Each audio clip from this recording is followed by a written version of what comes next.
नाशस्तु मुखं लक्ष्मी मुखप्रियः सर्वविद्यादिपः पातु नरसिंहो रसनं मम वक्त्रं पात्विन्दुवदनं सदा प्रह्लादवन्दितः नरसिंहः पातु मे कण्ठं स्कन्दौ भूभृत् अनन्तकृत् दिव्यास्त्रशोभितभुजः नरसिंहः पातु मे भुजौ करौ मे देववरदो नरसिंहः पातु सर्वतः हृदयं योगिसाध्यश्च निवासं पातु मे हरिः मध्यं पातु हिरण्याक्ष वक्षः कुक्षिविदारणः नाभिं मे पातु नरहरिः स्वनाभि ब्रह्म संस्तुतः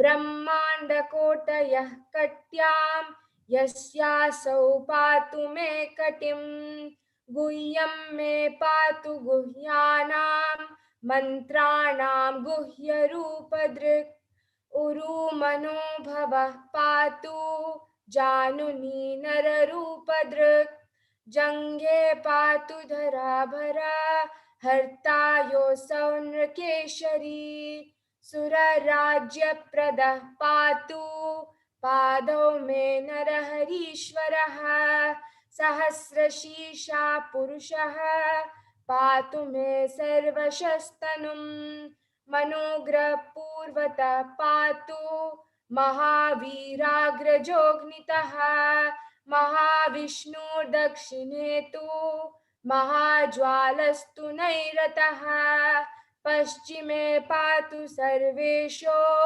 दिशि मे सर्वतोमुखः नरसिंहः पातु वायाव्यां सौम्यां भूषणविग्रहः ईशान्यां पातु भद्रो मे सर्वमङ्गलदायकः संसारभयतः पातु मृत्योर्मृत्युर्नृकेशरी इदं नरसिंहकवचं प्रह्लादमुखमण्डितं भक्तिमान्यः पते नैत्यं सर्वपापै प्रमुच्यते पुत्रवान् धनवान् लोके दीर्घायुरुपजायते यं यं कामयते कामं तं तं प्राप्नोत्यसंशयम् सर्वत्र जयमाप्नोति सर्वत्र विजयी भवेत् भूम्यन्तरिक्ष दिव्यानां ग्रहाणां विनिवारणं वृक्षिको रगसम्भूत विषपाहरणं परं ब्रह्मराक्षसयक्षाणां दुरोच्चारणकारणं भुजे वा तलपात्रे वा कवचं लिखितं शुभं करमूले धृतं येन सिद्धेयुः कर्म सिद्धयः देवासुरमनुष्येषु स्वं स्वं एव जयं लभेत् एकसन्ध्यं त्रिसन्ध्यं वा यापते नियतो नरः सर्वमङ्गलमाङ्गल्यं भुक्तिं मुक्तिं च विन्दति द्वात्रिंशतिसहस्राणि पठेत् शुद्धात्मनां नृणाम् कवचस्य मन्त्रस्य मन्त्रसिद्धि प्रजायते अनेन मन्त्रराजेन कृत्वा भस्माभिमन्त्राणां तिलकं बिभ्र्यद्यस्तु तस्य ग्रहभयं हरेत् त्रिवारं जपमानस्तु दत्तं वार्याभिमन्त्रय च प्रशयेद्यो नरो मन्त्रं नरसिंहध्यानमाचरेत् तस्य रोगप्रणश्यन्ति ये च स्युः कुक्षिसम्भवः किमत्र बहुनोक्तेन नरसिंह सदृशो भवेत् मनसा चिन्तितं यत्तु स तचाप्नोत्यसंशयम्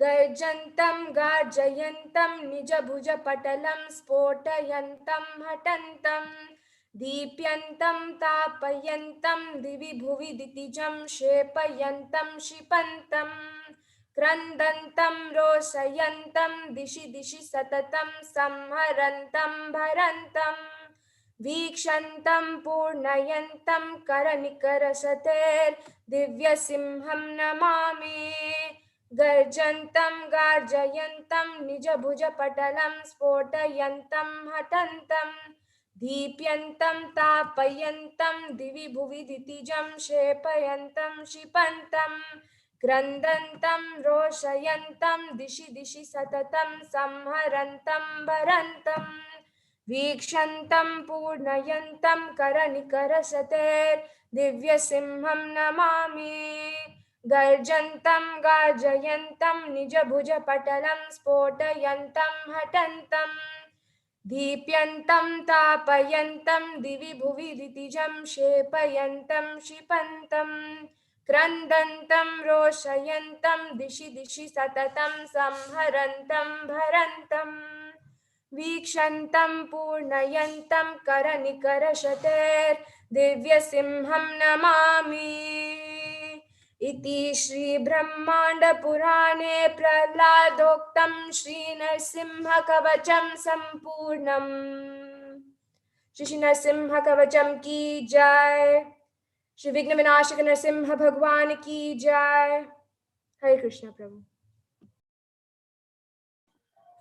Hare Krishna, Hari Hari Bol.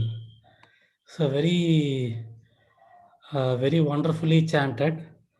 So it was like chanting of Vedic hymns. Huh?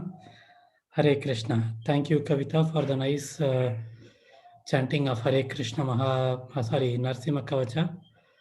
So is it possible to continue chanting for a few minutes? I will check with Shyam Prabhu in the meanwhile. Okay, Prabhu. Prabhu, I'll also share something. Okay, Prabhu. Okay. Yes, Prabhu. Hare Before Krishna. yesterday, unfortunately, we lost one of our ex-congregational devotee by name Venu Krishna Das. He was also very affectionately known as Venkat Prabhu.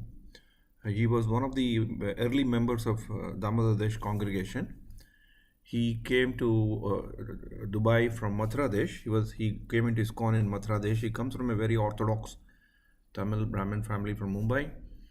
Very good in shlokas and shloka references, and also he used to chant Vishnu Sahasranam also very well. Very active, bubbly devotee.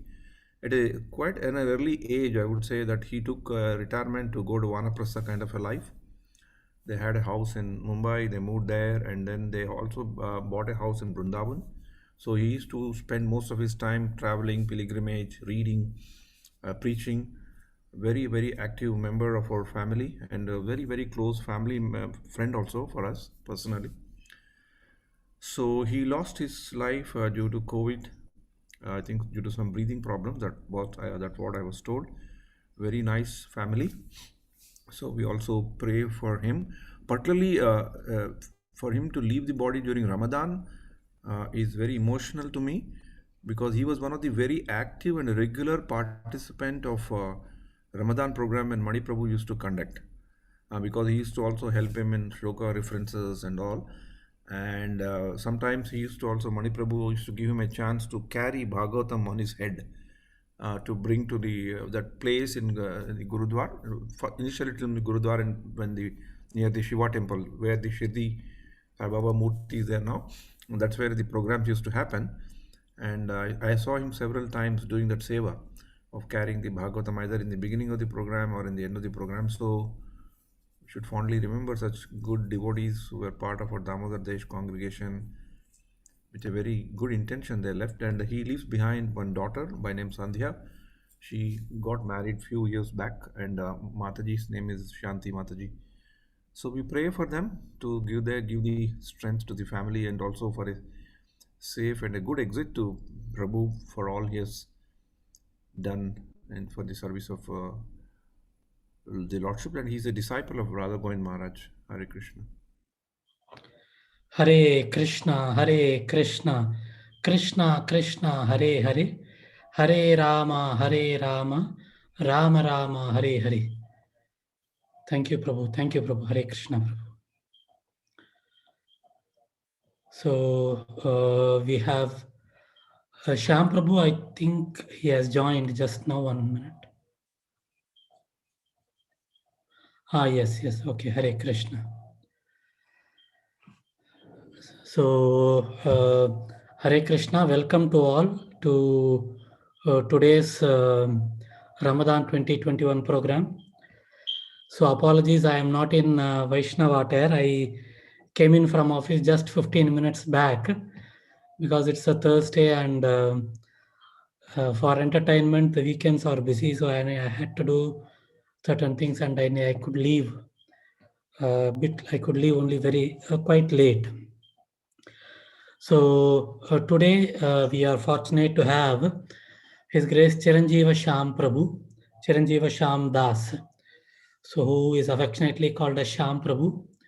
So every Thursday we are covering the followers of Caitanya Mahaprabhu, the great Acharyas. And today we are going to cover Shyamananda, Dukhi Krishna Das, who is called as Dukhi Krishna Das, and Bhakti Vinod Thakur.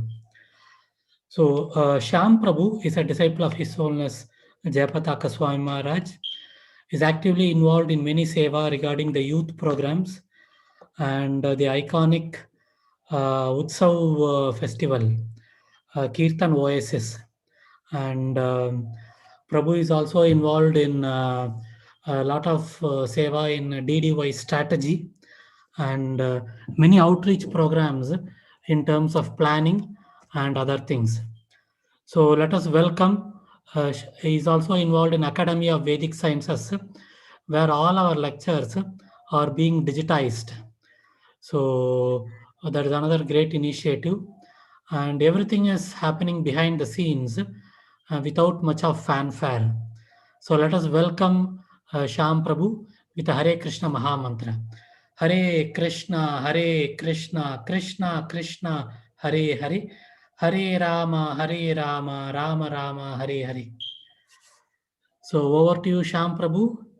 I think you are now made the co-host, so you can share your presentations. Hare Krishna. Hare Krishna, everyone. I'm very fortunate to be back for this Ramadan Sangha. Mostly fortunate because I am in the Sangha of so many exalted Vaishnavas and devotees who've dedicated their evenings, first of all, to listening, which is the most important, but almost as important to be able to preach and to share the glories, of course, about Srila Prabhupada's books, but also about these Vaishnava Acharyas. I have tried to attend as much as possible a couple of sessions, and all the sessions that I attended were very inspiring, and I was able to take away some gems from each and every session. Sometimes, when joining these sessions, especially on Srila Prabhupada's books, you'd find many points which you've already heard about, listened, for example, when we're studying our Bhagavad Gita or when we're doing Srimad Bhagavatam. But the nature of this material creation and the nature of our mind is that we tend to forget it, but more than forget. So a person forgetfulness is fine. It's a natural propensity of this material world.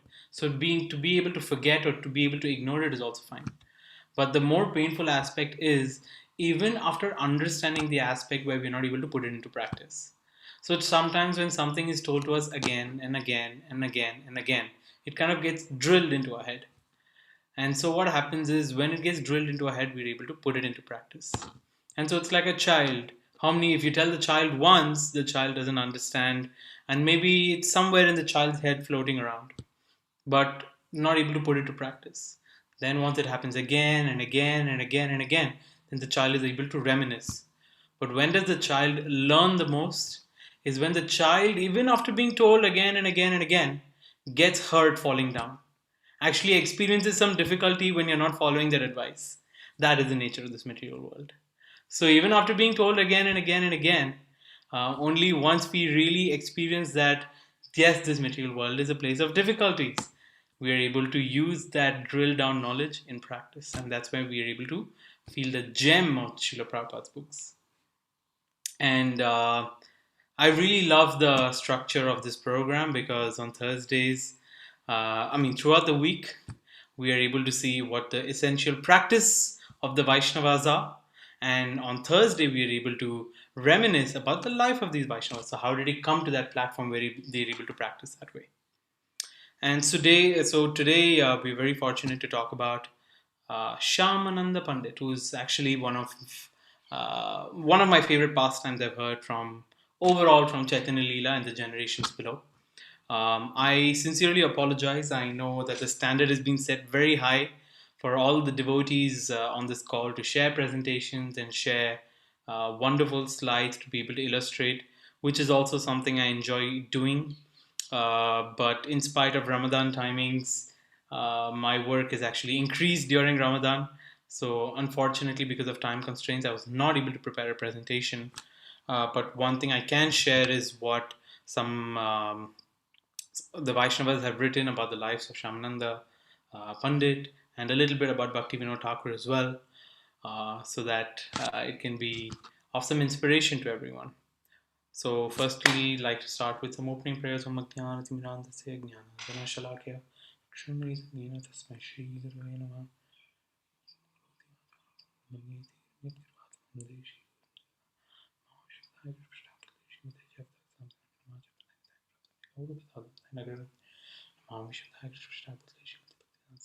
Namaste Saraswate Deve Gauravani Pracharine Nirvishesha Shrunivasi Pachadesh Dharni Jai Shri Krishna Chaitanya Prabhu Nityananda Shri Advaita Gadadhara Shri Vasadi Gauravatanda Jai Jai Shri Chaitanya Jai Nityananda Jai Advaita Chandra Jai Gaura Bhakta Vrinda.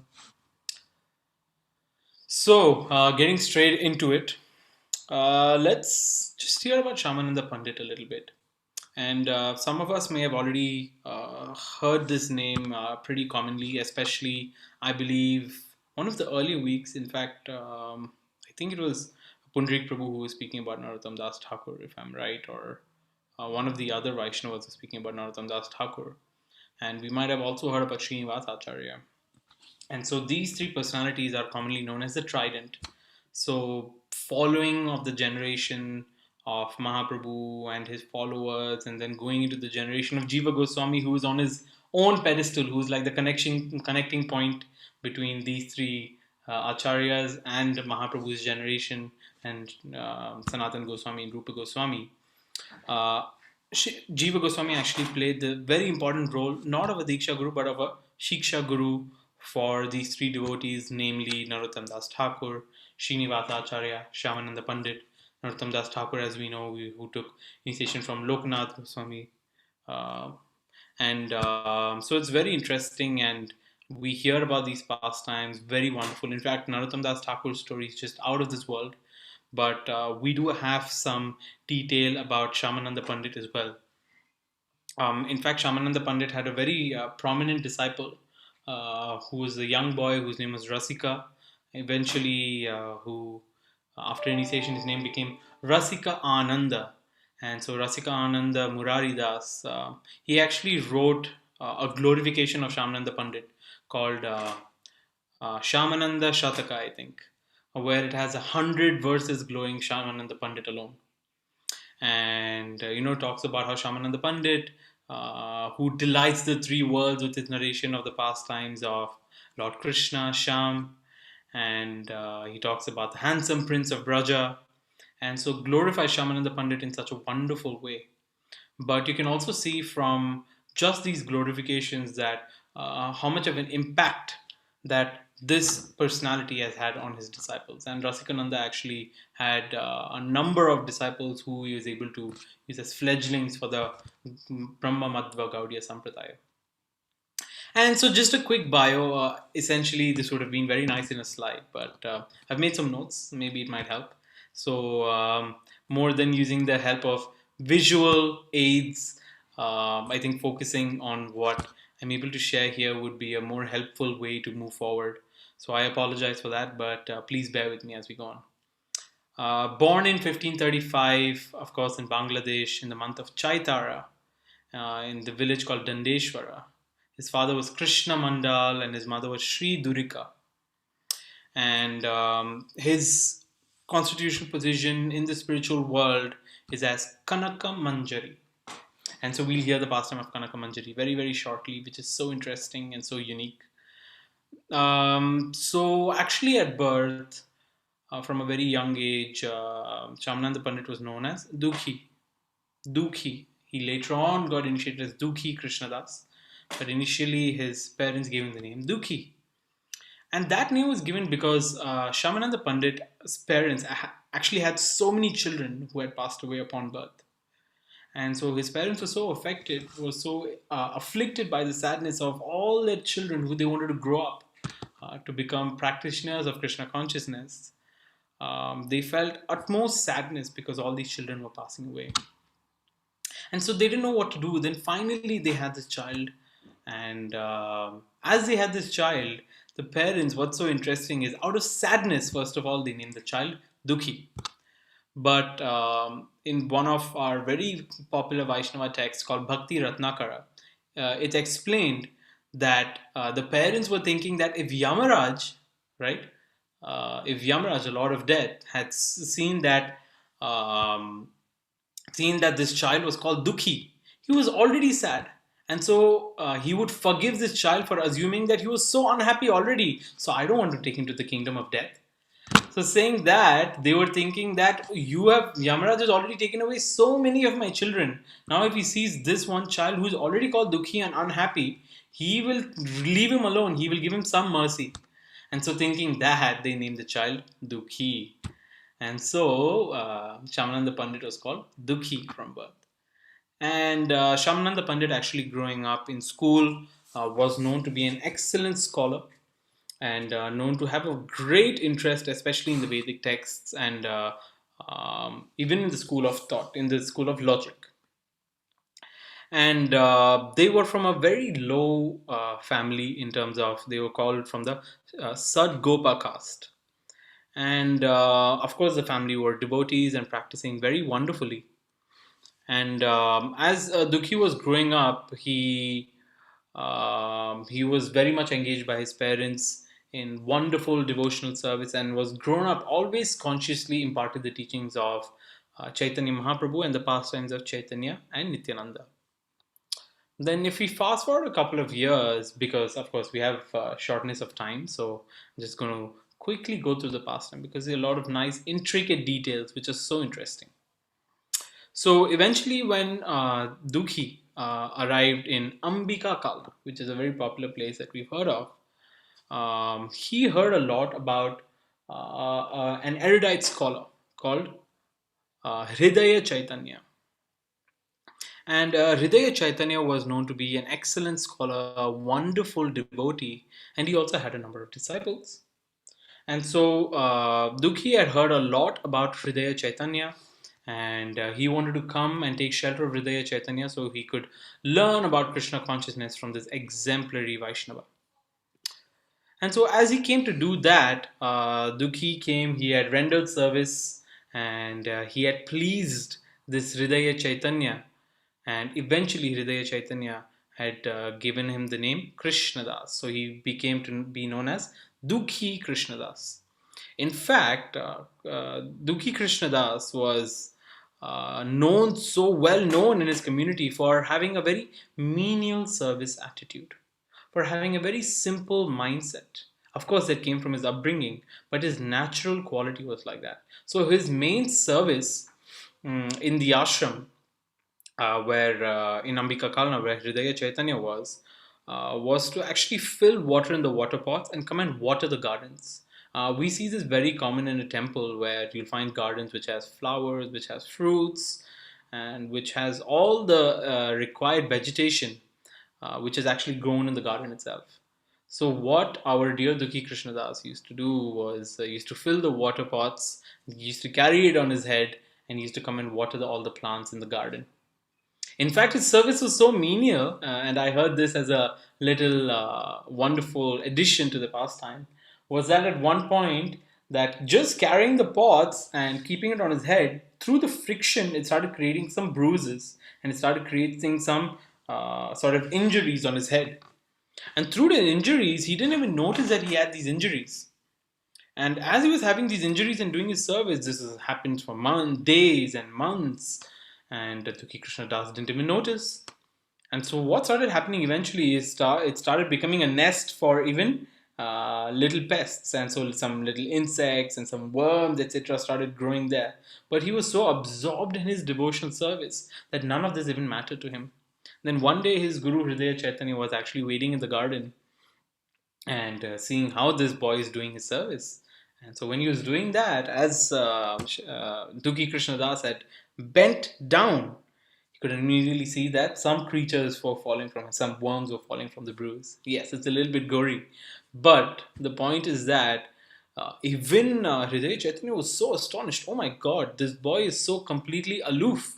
He'd completely not even thought about the bodily conception of life, that he'd even forget that he exists in this material body, in this material covering, that he's so engaged in his service that he forgets everything that happens around him.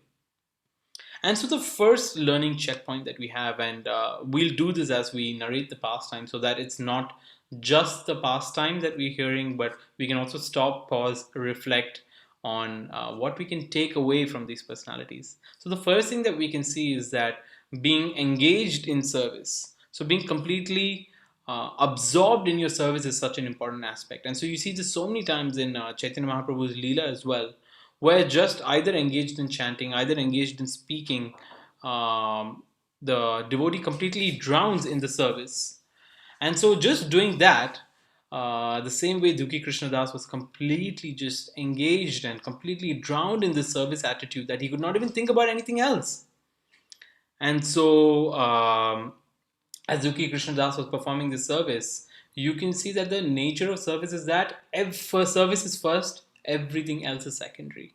But we should be very careful that these come from the examples of some exalted devotees who are on a completely different platform. So it should not be that, yes, we are doing service and we prioritize service, but let's not take it as an example to use it as service over physical health. Physical health is also absolutely important.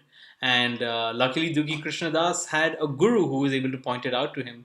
So, in the same way, we can also take knowledge from our gurus that yes, we have to perform unwavered service, but let's not forget that sometimes having physical difficulties might also waver our future services. So this way, Dukhi Krishna Das was corrected by his guru at that point and was able to do it. And so Hridaya Chaitanya realized that he's such a highly qualified devotee. He won his Gurudev's heart through his interest in hearing Gaura Katha and just through the power of Guru Nishtha, right? To be able to really have that fixed determination in the directions of the Guru. So Hridaya Chaitanya eventually initiated him and gave him the name Dukhi Krishna Das. So one day as he was doing his service, Shyamananda Pandit actually asked if he could travel and visit various holy places. And so pleased with the services, Hridaya Chaitanya actually accepted. So Shyamananda Pandit spent 8 years on pilgrimage. And you can see that in the lives of all the acharyas, especially acharyas, our acharyas who were close to the lineage of Chaitanya Mahaprabhu, visiting these places of pilgrimage was an absolutely important ordeal. Of course, back at that time, some of the places were not even discovered. For example, Radhakund, Chaitanya Mahaprabhu had eventually gone and discovered Radhakund. But still, they understood that the importance of visiting these holy places is that when they go there, they are able to do anusmaran, they are able to memorize, they are able to remember the pastimes of the Lord. Because the Lord had manifested his pastimes in all these wonderfully planetary systems. Then we'll see where the important comes later on in the story. And so this way, worshipping the dham, visiting the holy places, actually going on yatras, is such a critical element even for our devotional practices. And we are taking this from following the advice of the acharyas. So dham vas, or to be able to even live in the dham and visit these holy places, actually brings nourishment. So seeing this, yes, Shyamananda Pandit was engaged in service to the Guru, But he also realized what's very important along with that is to be able to visit the holy places of the Dham. And why is that so important? Because once you visit the holy places of the Dham, you're able to put into place where the Lord has actually performed these pastimes and reminisce a bit more on the Leela of the Lord. But not only that, the Dham is actually a representation of the spiritual world. So visiting the Dham is self purificatory. And so here again, there's another moral that we can hear from Shamananda Pandit, that although he was happily engaged in service, although he was happily situated in Krishna consciousness, although he was in the lotus feet of his spiritual master, he also found it important to visit these holy places of the Lord. So let's never discount the importance of visiting the holy places, especially, namely, Sri Vrindavan Dham, Sri Mayapur Dham, Jagannath Puri Dham, and we have so many wonderful places, but these few places are the most important. So you can learn this also from the example of Shamananda Pandit. And for example, we'll talk about Bhaktivinoda Thakur later. And Bhaktivinoda Thakur also has written so many songs about visiting and the power of these holy places. Shuddha Bhakata Charana Renu, and he covers that in so much detail, which is also so wonderful. So eventually, after he had done a parikrama of all these wonderful places, Hridaya Chaitanya had actually instructed Shamananda to go to Vrindavan and also take Shiksha from Jiva Goswami. And so at that point, Jiva Goswami had also was very commonly known for also taking under his Shiksha these wonderful personalities, namely Narottam Das Thakur and Srinivas Acharya, who three of them together played a very important role in resurrecting some of the Vaishnava manuscripts and distributing it to the entire world. And so when Shamananda Pandit, or at this point he was Dukhi Krishnadas, eventually came to Vrindavan to be under the tutelage and shiksha of Jiva Goswami. And Jiva Goswami is able to see that he's such a charming, wonderful person and has a very keen interest in the Vaishnava scriptures. So Jiva Goswami accepted him eventually for shiksha and engaged him in many different services. And one of his more core important services was to be able to sweep Sevakunj. Sevakunj is known to be the place where some of the deepest, most rasik pastimes of Lord Krishna had taken place and continue to take place, of course, in the unmanifested platform. And doing seva in Seva Kunj, I don't know how many of us have been here. Maybe we can get a nice little chat message or a hands up for all those who have been to Seva Kunj. It's a wonderful place where you see all these cages and some beautiful trees and greenery. You'll see a lot of monkeys there, and that's why they have the cages, of course. But that is supposed to be the place of pastimes. Where some of the most intense Rasalila pastimes happen. In fact, that temple is closed at night and it's not allowed for visitors to come, because it's said that Radha and Krishna still continue to come there to enjoy their pastimes with the gopis. So such an elevated place, and one of the most important places in Sri Vrindavan Dham. And so Dukhi Krishna Das had the service of actually cleaning this place, and he had the service of sweeping. And it's said even in Bhakti Ratnakar is that Krishna and the gopis and Radharani, they had one night very wonderful pastimes where the dance and everything got very intense.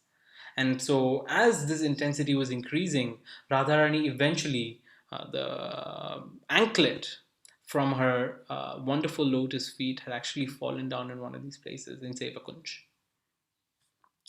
And so when Shamananda Pandit was cleaning Sevakunj, he eventually found this anklet. And when he saw the anklet, these anklet was studded with sapphires and so many wonderful jewels. He immediately knew that seeing the shine of the anklet, he knew that this anklet is not from this material world. This is from the spiritual world. And this doesn't belong in this earthly planet. And so then he knew that it is something to worship. He knew that something so special. So he kept it hidden. He kept it inside somewhere. And in hiding this particular anklet, eventually what was happening in the spiritual world also, and there are many different narrations to this pastime, and there are many different iterations of this particular part of the pastime. But the one that I heard, which I found wonderfully interesting, was that Srimati Radharani in the spiritual world, she was looking for this anklet. And so she had known that she had lost this anklet. And so what she had done is she had asked Lalita Devi to go down to the Bhauma Vrindavan to be able to get this anklet and come back. And so as Lalita Devi had come down, and I think in Seva Kunj you'll still find a place there called a Lalita Kund. And you'll see that that's also the pastime that has some other alternate pastimes. We'll come to that maybe later if we have time. And so when Lalita Devi had come down to collect this anklet, she had come and asked Dukhi Krishnadas, so you have this anklet, and I believe and she had come in the form not immediately as Lalita Devi, she had come in the form as an old woman, and she had come there and she was requesting, listen, there's this anklet in Seva Kunj, and my daughter-in-law has lost this anklet and she is looking for it vehemently. So please, can you be able to provide this anklet back to her? And so in this detail, Lalita Devi was inquiring from Dukhi Krishnadas. Dukhi Krishnadas immediately looked at this person and he said, but okay, but who are you first? Can you tell me that? And then Lalita Devi introduces herself as the mother-in-law of this girl who lives in the Vrindavan village, etc. And then Shamananda Pandit immediately didn't accept. He's like, but who does this anklet actually belong to? So the anklet seems like it's out of this material world. It's so wonderful. It's so prestigious. Then eventually, just by talking,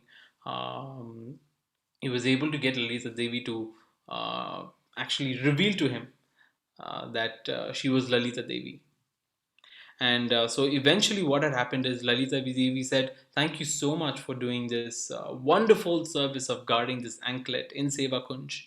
And so with this, what I'm going to do is I'm going to take the anklet and place it on your forehead. I wish I had the picture. There is a very wonderful picture that you'll see even in Radha Shyam Sundar temple in Vrindavan. I'm not talking about our Krishna Balaram temple. I'm talking about a Radha Shyam Sundar temple, which is in the midst of Vrindavan, which is also the place where Shamananda Pandit's Bhajan Kutir was. And there you'll find this picture where Lalita Devi is keeping this anklet right on Shamananda Pandit's forehead.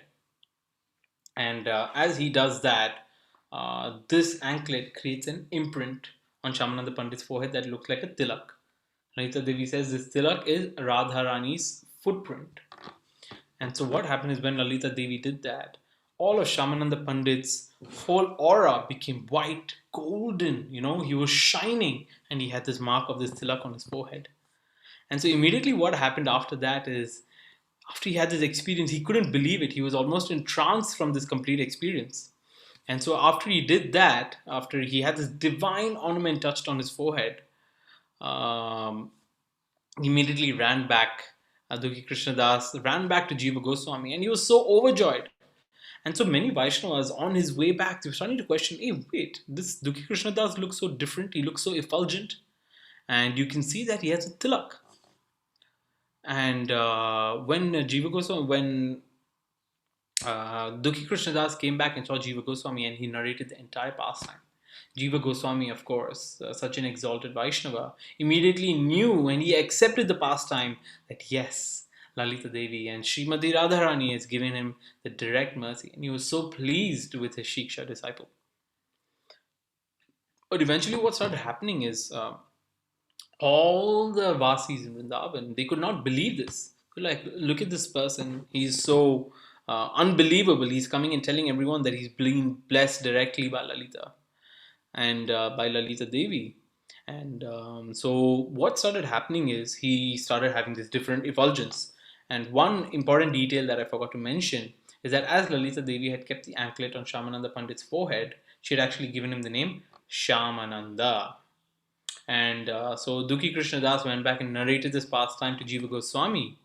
And then he told him that Lalita Devi has put this tilak mark on my forehead and she's given me the name Shamananda.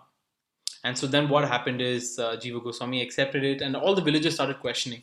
Look at this person, suddenly he goes somewhere for service, he comes back and he tells everyone that his name is Shamananda.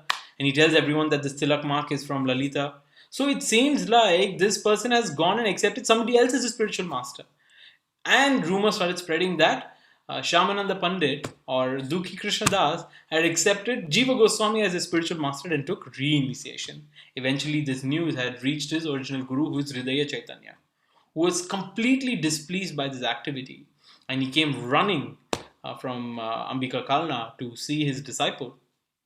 And he was very displeased with his disciple, saying that, how can you take initiation from someone else when you've already taken initiation from me? I have guided you in this Krishna consciousness. But eventually, when he came, Jiva Goswami related the whole pastime to him and explained about the great mercy that Srimati Radharani gave to him. But what actually happened was very interesting. This is written in the Bhakti Ratnakara. I'm going to spend 30 seconds to say this. Still, Hridaya Chaitanya didn't believe this pastime. And so what had happened is, Hridaya Chaitanya gave Shyamananda Pandit a challenge. He said that, I'm going to do two things. I'm going to write the word Shyamananda on your chest, and this tilak mark that you have in your forehead, I'm going to rub it off. And so, if what you're narrating to me is truly from the spiritual world, is truly the mercy of Srimati Radharani herself, that means both these signs will perish immediately. They will rub away. Okay? So now what had happened is, Shyamananda Pandit's divine constitutional position in the spiritual world was of Kanaka Manjari. So at the same time, Shyamananda Pandit had gone into trance when Hridaya Chaitanya Prabhu had come with this ultimatum saying that I'm going to rub these two signs from you to prove that you're fooling everyone. So when Shyamananda Pandit went into trance, it took them straight to a journey of the spiritual world. And there, Kanaka Manjari, who was performing a pastime, started crying. And when she was crying, Radharani was so inquisitive as to why is this Kanaka Manjari crying? What happened? And then Kanaka Manjari said, I had gone down to the spiritual world, I had gone down to this material world. As a part of the pastimes, I had recovered your anklet. And then you had given me this name Shyamananda. But no one is believing me. No one is believing that I had this experience. And now what's going to happen is my guru in the material world is going to try to rub off these signs from my forehead and my chest. And then, as Radharani was listening, Radharani actually called upon Subal. So Subal is actually one of the very close, intimate associates of Lord Krishna. And actually, Subal in the pastimes of Chaitanya Mahaprabhu was actually Gauri Das Pandit. Gauri Das Pandit was a very close associate of Chaitanya Mahaprabhu. And interestingly, Gauri Das Pandit was the guru of Hridaya Chaitanya, who was the guru of Dukhi Krishna Das or Shyamananda Pandit. And so Radharani called upon Subal, who is Gauri Das Pandit, and he said, go down to this material world and make sure that nothing happens to these wonderful disciples of yours. And so immediately this pastime, as Shyamananda Pandit was visualizing this pastime, he came back to his senses. And then this happened. And so then as Hridaya Chaitanya Prabhu was trying to rub off, immediately Shyamananda Pandit was trying to remember Gauri Das Pandit, who was his Param Guru. And he was trying to remember him. And as promised in the spiritual world, nothing had changed from Shyamananda Pandit. He still had his tilak, and nothing had moved from his name Shyamananda from his chest. And so just seeing this, eventually Hridaya Chaitanya accepted that Shyamananda Pandit truly had a very out of this world amazing experience. And so we can see here, like we see in the pastimes of Ambarish, that we see in the pastime of so many different dear devotees of the Lord, that when we're really calling out, when we're making a conscious effort to try to remember the Lord at trying times, then the Lord always comes to our rescue, especially if it means that we are fighting for His service. So as you can see in the example of Shyamananda Pandit, is that he had a truly amazing experience because he was already a Nityasiddha. He was already part of the pastimes of Sri Krishna and Radharani in the spiritual world. So in this scenario, Shyamananda Pandit, but never at any point, although he knew his position, never gave away the respect that he had for his guru. So even when Hridaya Chaitanya came, chastised him, Shyamananda Pandit still fell at his lotus feet, said that whatever experience I've had is not my own experience, but is actually the experience because of the mercy that you've given to me. Then Hridaya Chaitanya was refusing. No, I have not given you any mercy to see Radharani. How are you telling me that? Shyamananda Pandit said, no, I will not have this experience. Was it not for you? So he never crossed that body. He never crossed the regulations of this was his Diksha Guru. And through the power of Diksha Guru is where we can actually see the Supreme Personality of Godhead. So we must never get ahead of ourselves in our practice of devotional service. Even though we are progressing very nicely, we must never put ourselves in the pedestal or above the position of the spiritual master. And so, this way, Shamananda Pandit actually lived his wonderful life through amazing example. And he actually had a number of wonderful disciples. He traveled, and we've heard so many times about the story of the manuscripts that he had with Narottam Das Thakur and Srinivas Acharya. And he was one of the change making generations below Mahaprabhu, who inspired to have many disciples below him. And so, because of him, our sampradaya continues, and he played such an important impact. So, today, even today, if you want to really take the blessings of Shyamananda Pandit, you can also see the personification of his humility in his Bhajan Kutir, which you'll find in the Radha Shyamsundar temple in Vrindavan. So this Radha Shyamsundar temple, once you enter, you'll see a little samadhi. Many people miss it out. So once you enter, you'll see a little samadhi over there. Once you go, there'll be a cave that you have to go inside. You have to enter. You almost have to crouch and go down at the bottom. You'll see just a black cave. And there Shamananda Pandit used to sit and perform his bhajan.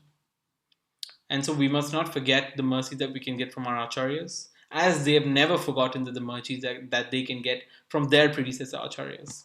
And so, the same way, Shamananda Pandit had a very important role in reaching out this movement of Chaitanya Mahaprabhu.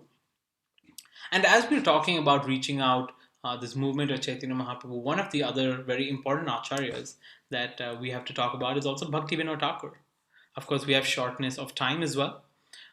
So, what's very interesting is that, and what I found difficult to take is that we have two Vaishnava acharyas covered in one session in the Thursday sessions. Of course, if time was unlimited, we could keep talking unlimited, but there's actually many wonderful pastimes about Shyamananda Pandit that we still not discovered and gone into yet.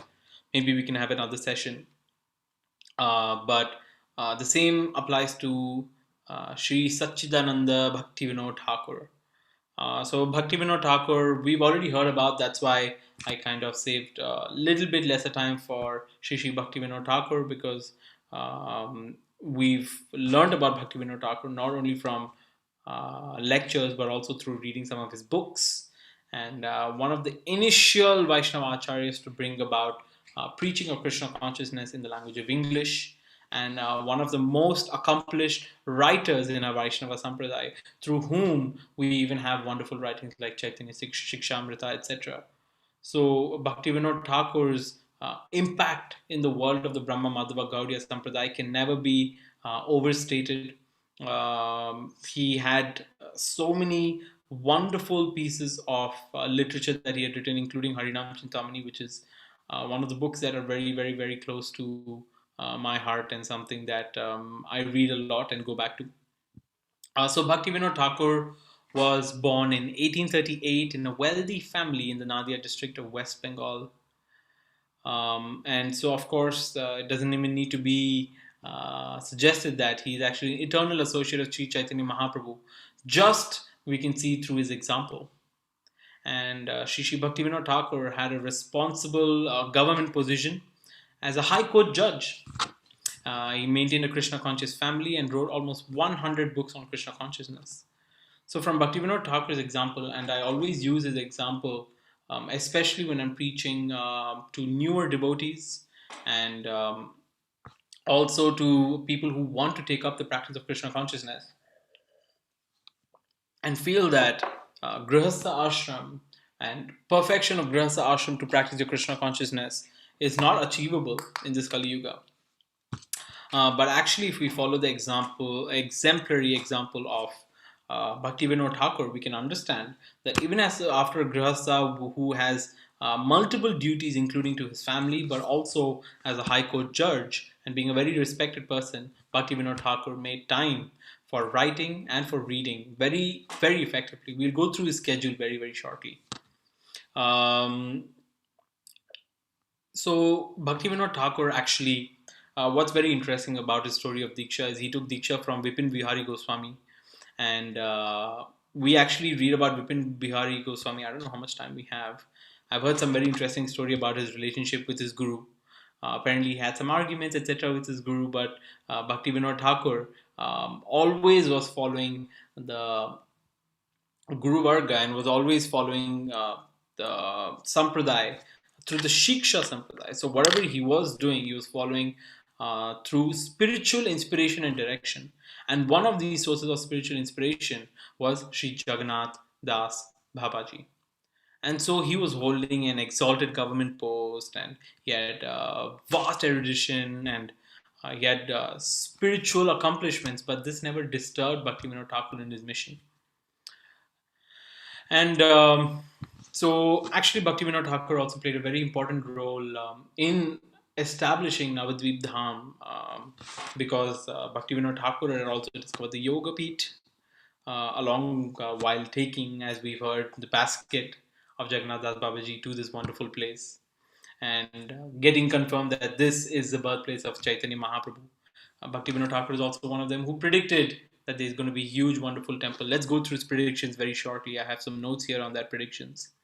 Bhaktivinoda Thakur is also someone who's written wonderful poems and a number of bhajans, out of which we're going to sing one bhajan today, that we actually can learn keenly from. So I have a schedule here, which is very interesting. So if everyone wants to take note of this, this is amazing. Pay attention. His schedule was 8 p.m. to 10 p.m.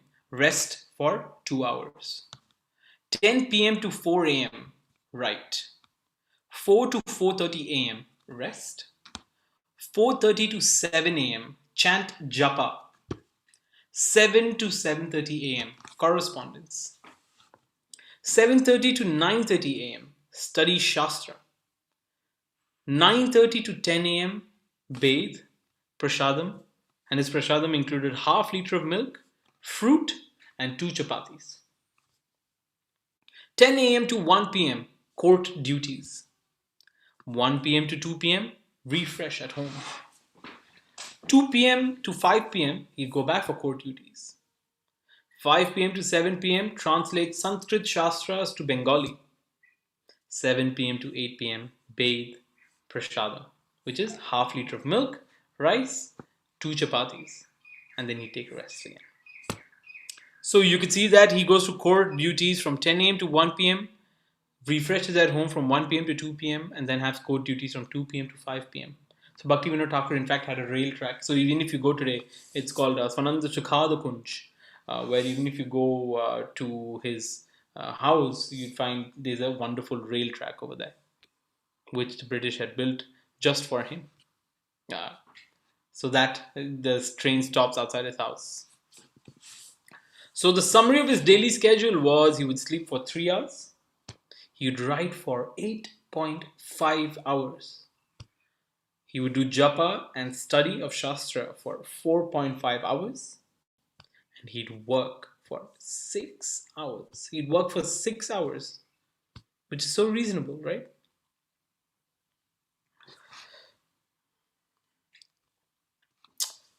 So I was able to also compile some 3 wonderful preaching achievements of Bhaktivinoda Thakur. So Bhaktivinoda Thakur, first wonderful achievement is he wrote 100 authorized spiritual books. 2 is he discovered appearance place of Lord Chaitanya, which we already discussed, Yoga Peeth.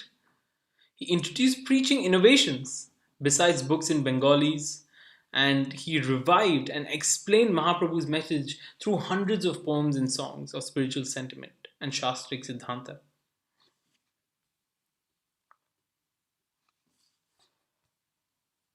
So there's so many wonderful glorifications of Sri Bhaktivinoda Thakur. And there's another thing I wanted to share with you, which is 3 predictions. And the 3 predictions that were actually made by Bhaktivinoda Thakur. And the first one is, a personality will soon appear and he will travel all over the world to spread the teachings of Lord Chaitanya. We all know who this personality is. The second is that his second prediction was that very soon the chanting of Harinam Sankirtan. The second prediction was that very soon the chanting of Harinam Sankirtan will spread all over the world, where people from America, England, France, Germany will take up kartals and mridangas and chant Hare Krishna in their own towns. And the third prediction, when will that day come when the fair skinned foreigners will come to Sri Mayapur Dham and join with the Bengali Vaishnavas to chant Jai Sachinandana, Jai Sachinandana? When will that day be?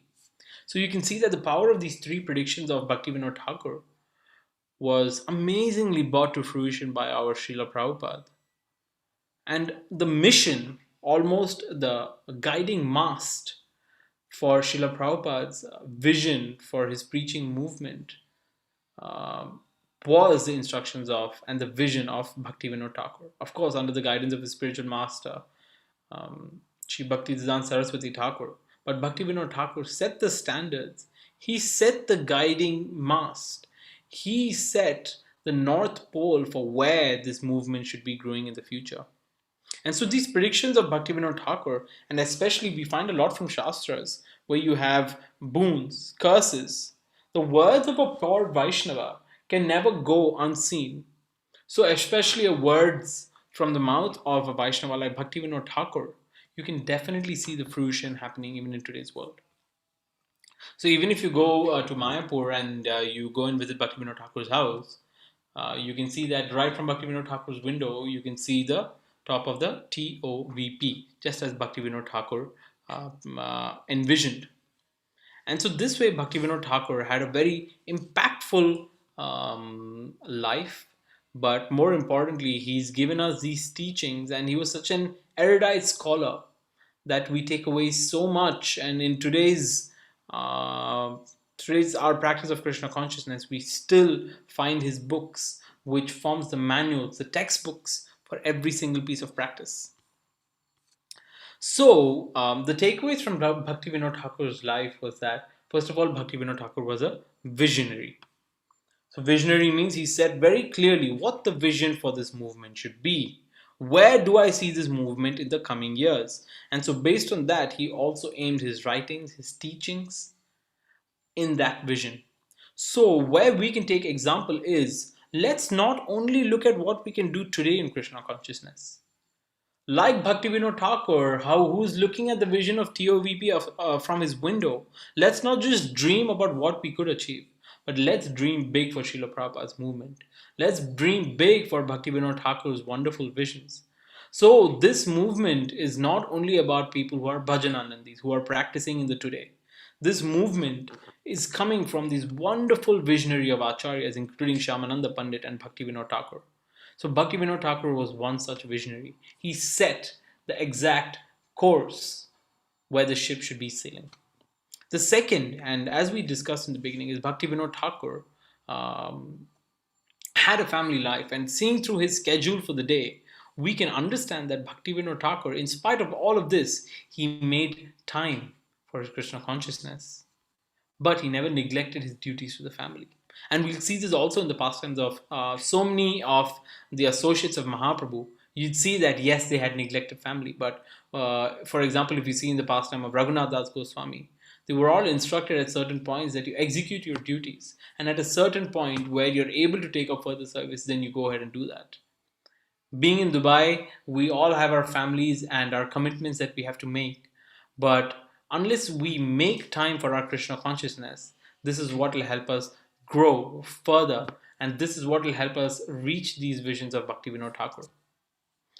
There are actually many wonderful pastimes of Bhaktivinoda Thakur.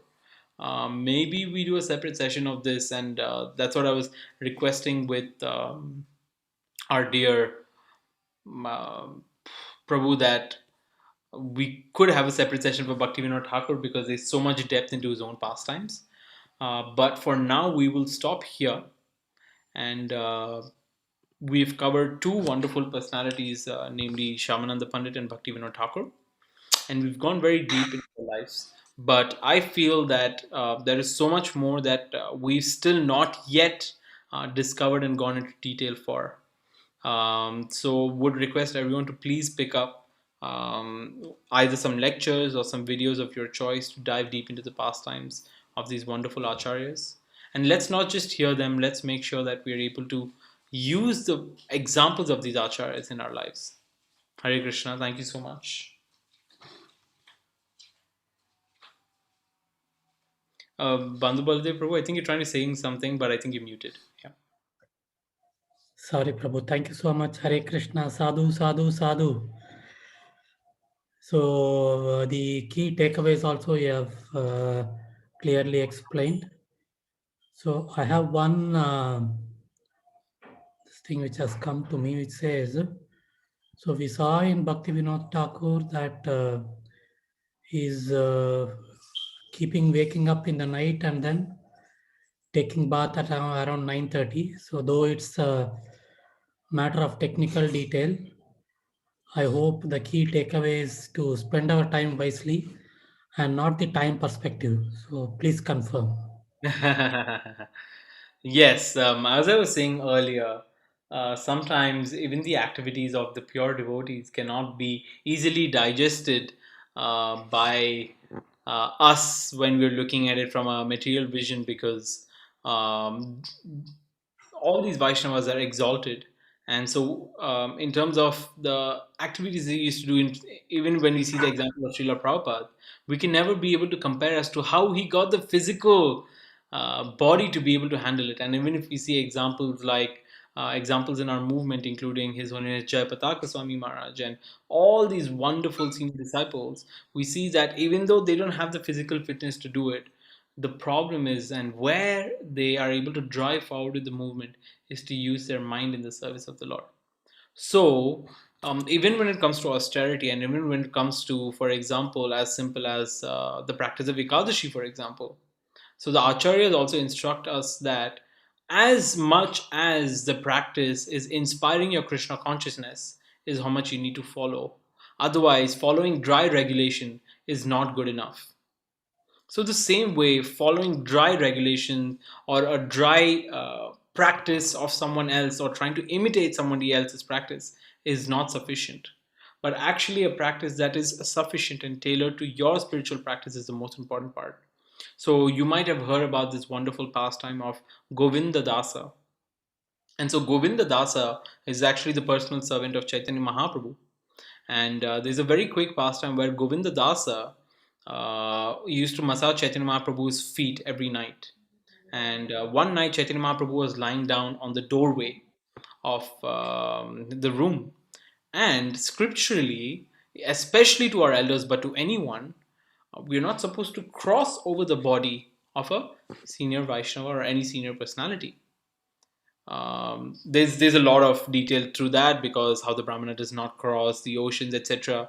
So the same way this applies over here, but we won't get into that detail. But you're not supposed to cross over the body of a senior Vaishnava or a senior person. But Govinda Dasa had to perform his duty of pleasing the Supreme Personality of Godhead. So he was in a dilemma. Do I break the regulative principles or do I displease my spiritual master and eventually the Supreme Personality of God Himself?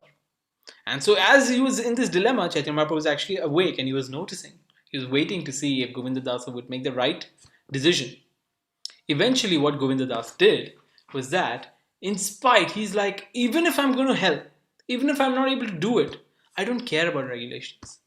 As long as it pleases my spiritual master, I will even break these regulations.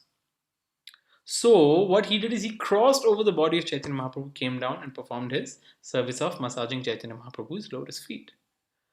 Again, this example should not be taken out of context, that we start creating our own Rasik rules and our own regulations to be able to follow. There is a reason why there are certain dishes and certain ways of offering that has been given by the Vaishnava Acharyas. Because they understand that these regulations are those that pleases the Supreme Personality of Godhead. So the same way we have to find a very important balance between our Vaidhi Bhakti, right, and also our Raga Bhakti. So we have to find that very wonderful connection between both. So when we're looking at the example of Bhakti Vinod Thakur's schedule, yes, it's not something that we need to follow, but yes, there are people in our movement who are able to follow this and actually bring in so much more to the movement as well. But it depends also on the empowerment that you're getting from your spiritual master and the amount of time that you're able to put to your sadhana. So don't take this as a precedent. The idea is more than the practice of these exalted Vaishnavas, we also look deeper into their teachings. And our acharyas are so benevolent, so generous. They make it so simple for us. So we don't even need to follow everything that they did. But we just need to work hard, continue our service, but most importantly, try to reach out the message of Mahaprabhu. So, in conclusion, these rules, regulations, guidelines, principles are very much required to keep us in check, but they are not the be all and end all. They are not something that we blindly follow. It's very important that we're able to tailor our spiritual practice in a way that nourishes us. I hope that answers our question. Hare Krishna Prabhu, Hari Hari Bol, Hare Krishna. So let us chant one Hare Krishna Maha Mantra for Shyam Prabhu and the entire family. Hare Krishna, Krishna Krishna, Hare Hare, Hare Rama, Rama Rama, Hare Hare. Thank you once again, Prabhu. Hare Krishna. So now we will have the bhajan by none other than our Yatra leader, His Grace Sri Vallabh Prabhu. And this bhajan itself is a prayer dedicated to Pankajangri Prabhu and the many devotees in India. So I got a WhatsApp message which summarizes the situation. So all of us have a bucket list of desires, but for thousands of people, being alive itself is a wish. Is a wish. So this bhajan is dedicated to everyone who is suffering. So over to you, Sri Vallabh Prabhu. Hare Krishna. Chiranjeev Shyam Prabhu, and I just came in from office. I'm not ready. I'm a little late. Chiranjeev, can you take? I will come and scramble and Okay. Sure. Prabhu, are we singing any specific bhajan of Bhaktivinoda Thakur? Today, actually, it was Hari Hari Bifale. Sure. Okay, let's sing Hari Hari Bifale. Just give me 10 seconds. Until then, maybe Prabhu, you can make the announcements for the rest of the week. Let me just quickly set up and then I can join in. Yeah. Prabhu. Let me just make a mention about a quick update for His Grace Pankajangri Prabhu. His Grace Pankajangri Prabhu, with hope that we'll be able to revive him, we brought him in from Mayapur into Kolkata. There were ups and downs, but then today, also following his request and his brother's request and the instructions of His Honor Japataksha Maharaj and the Mayapur management, which comprises of Japataksha Maharaj, Rajvilas Prabhu, Subheshna Prabhu, and Hriday Chaitanya Prabhu, we are bringing him back to Mayapur Dham today. Just the trip is happening right now, and he should possibly be reaching Sridham Mayapur before midnight today. And generally, Srila Prabhupada does not travel to any destination on Thursday afternoon specifically. So we waited until sunset to begin his journey and also getting Mayapur hospital ready. So we are hoping that he will reach safe, and we are also hoping that he'll be able to recover once in Sridham Mayapur. So it's very, very critical for everybody to chant and pray at this time, because His Grace Pankajangri Prabhu, along with his brother, twin brother, he was, together they served Sridham Mayapur. And I don't think we can ever imagine Sridham Mayapur without the twins. So let us all pray for Pankajangri Prabhu. Hare Krishna, Krishna Krishna, Hare Hare, Hare Rama, Rama Rama, Hare. Hare Krishna Prabhu. Thank you for the update, Prabhu. So Shyam Prabhu, do you want us to put up the bhajan on the screen? Yeah. Yes, Prabhu, please. Vasant Prabhu, will you be able to do that?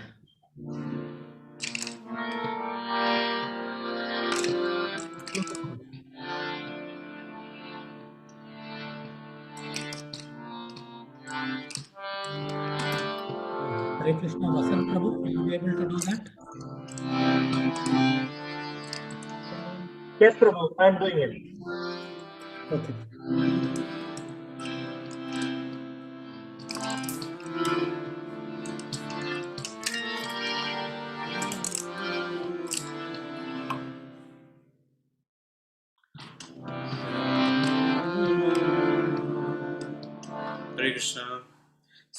So, can you hear me clearly, Bandhu Baladev Prabhu?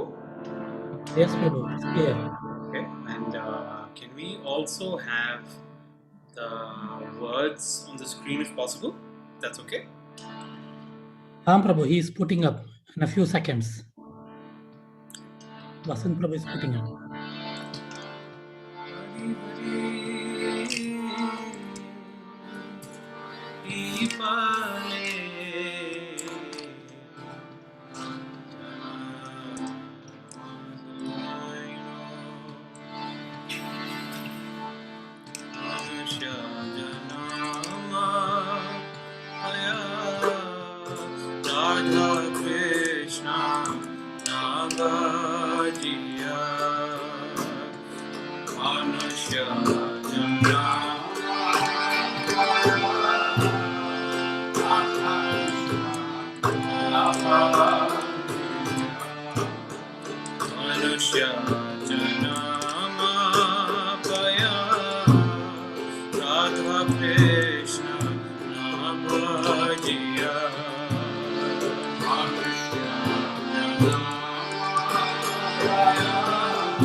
Hari Hari Bol, Hare Krishna. Thank you so much, Prabhu. Once again, Hare Krishna. So that was a bhajan dedicated as prayers to His Grace His Grace Pankajangri Prabhu and the many devotees. So thank you once again, Prabhu. So we will move on to the next Acharya. So we are going to cover Gaur Kishore Das Babaji, and we are fortunate to have with us His Grace Vamsidhari Prabhu. So His Grace Vamsidhari Prabhu is a disciple of His Holiness Bhakti Vikas Swami Maharaj. He is based out of ISKCON Tirupalai in Madurai, Tamil Nadu, India. And in addition to plenty of preaching programs, Bhagavata Pravaha and many other programs, Prabhu is also involved in many outreach programs in Madurai and in many other places in Chennai. So let us welcome Vamsidhari Prabhu with a Hare Krishna Mahamantra. Hare Krishna, Krishna Krishna, Hare Hare, Hare Rama, Rama Rama, Hare Hare. So thanks for joining, Prabhu. Over to you, Hare Krishna.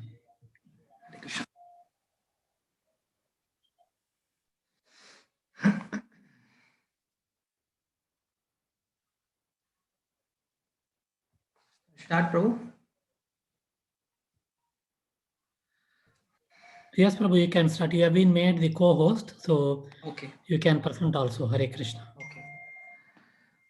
Namo Vishnupadaya Krishna Preshtaya Bhutale Shrimate Bhakti Vikasa Swami Namine Namo Vishnupadaya Krishna Preshtaya Bhutale Srimate Bhakti Vedanta Swami Tiname Namaste Saraswati Deve Gauravani Pracharine Nirvishesha Shunyavadi Paschata Deshatarine Jaya Shri Krishna Chaitanya Prabhu Nityananda Shri Advaita Gadadara Shri Vasadi Gaura Bhakta Vrinda Hare Krishna Krishna Krishna Hare Hare Hare Rama Rama Rama Hare Hare Yonta Pravishya Vajamam Prasuptam Sanjeeviyat Takla Shakti Dharaswadam Na Anyam Thasta Charanashravanatvagadin Pranan Namo Bhagavate Purushaya Tubhyam Antvasman Puruhota Vairi Balavan Matangamadyat Kata Kumbochatri Vipatanati Kapatu Pratyeka Vajraitaha Srimat Kanti Ravasya Pratasunakara Dharidarat Dura Pratvastattvanta Shanta Pratitamanasa Bhavita Bhuri Bhagaihi.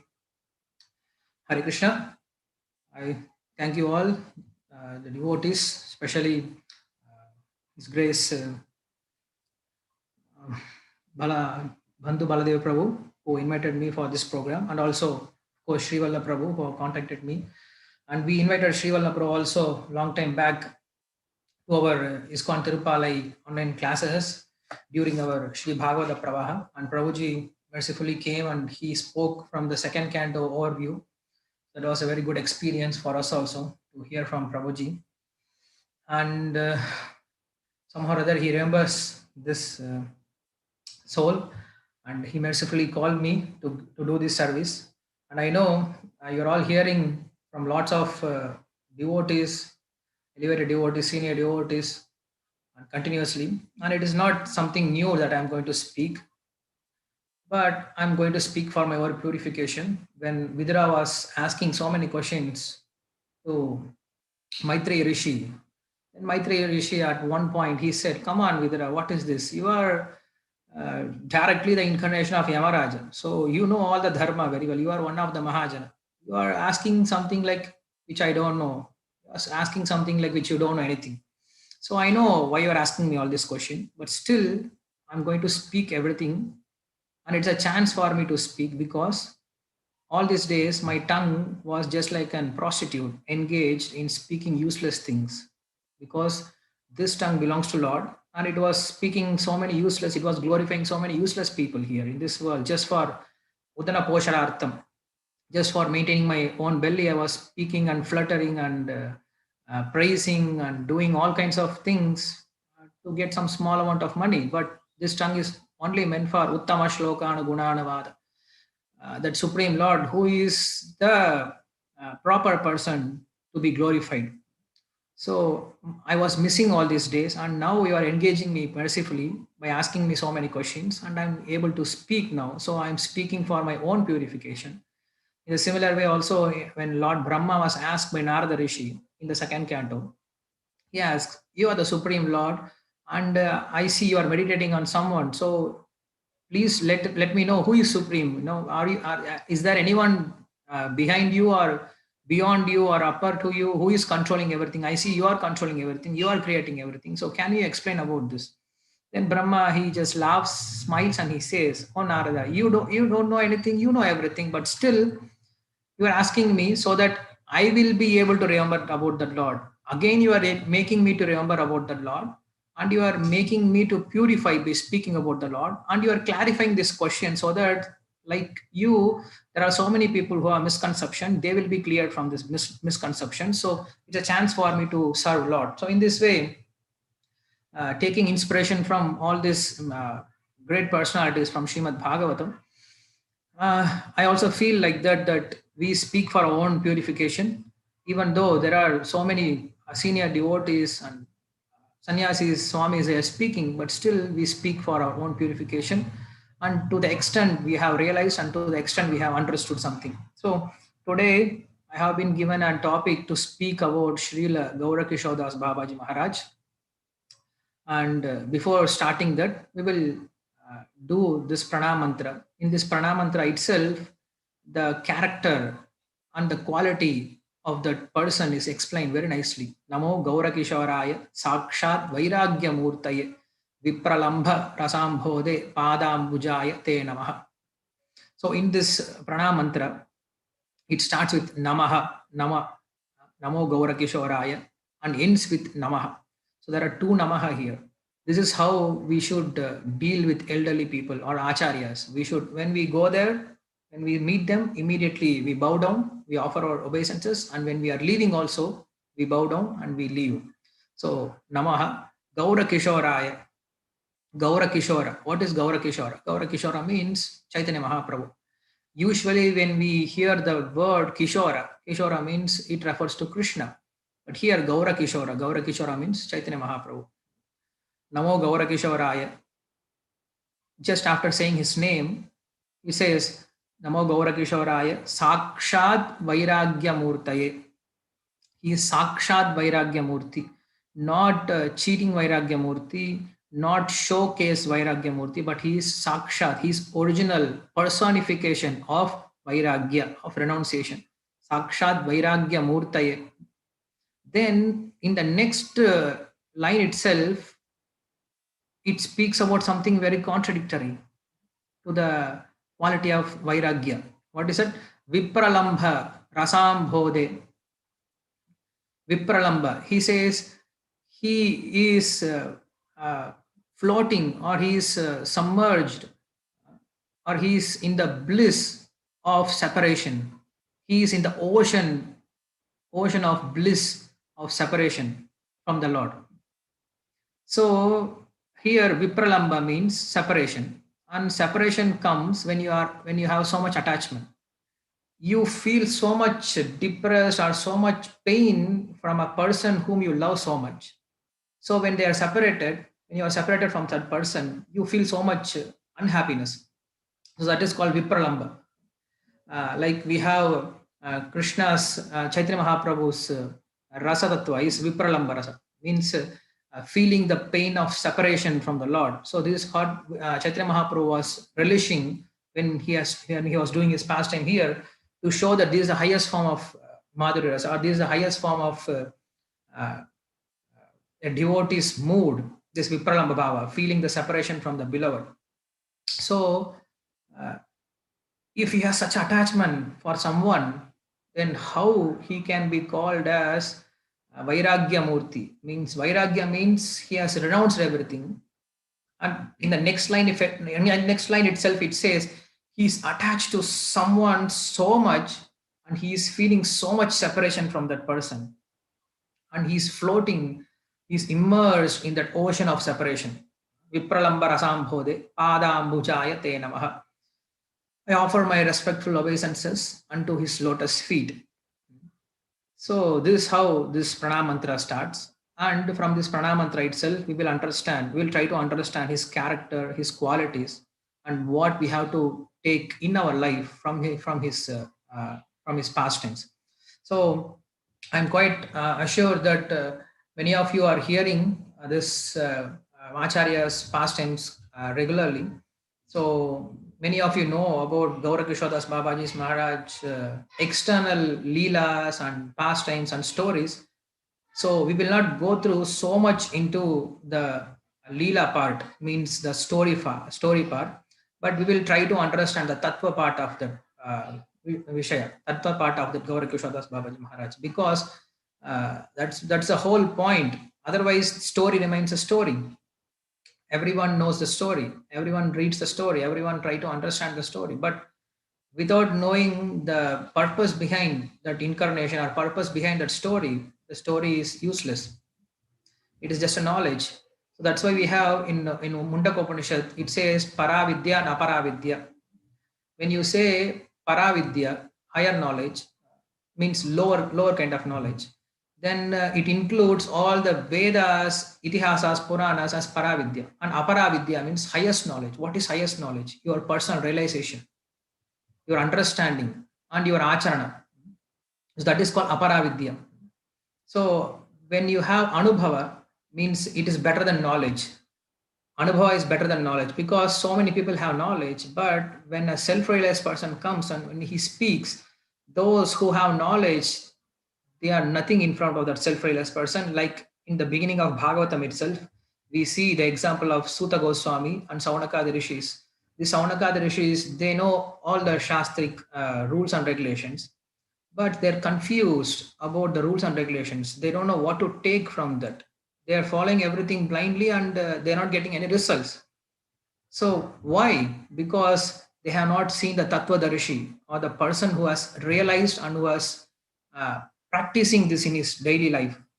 So that's why they approach Shaunaka, Sutta Goswami, and they ask, Bhurini, Bhuri Karmani, Shotavyani, Vagasaha, Sadho, Atyatra Saram, Samudrijya, Manishayaha. So they say that we have studied all the Shastras, but we are confused. What is the ultimate goal of the Shastra? So Bhurini, Bhuri Karmani, please explain what is the goal of all the Shastra. Sadho, Atyatra Saram, Samudrijya. Please give us the essence of that Shastra. So that's why we have Bhagavatam.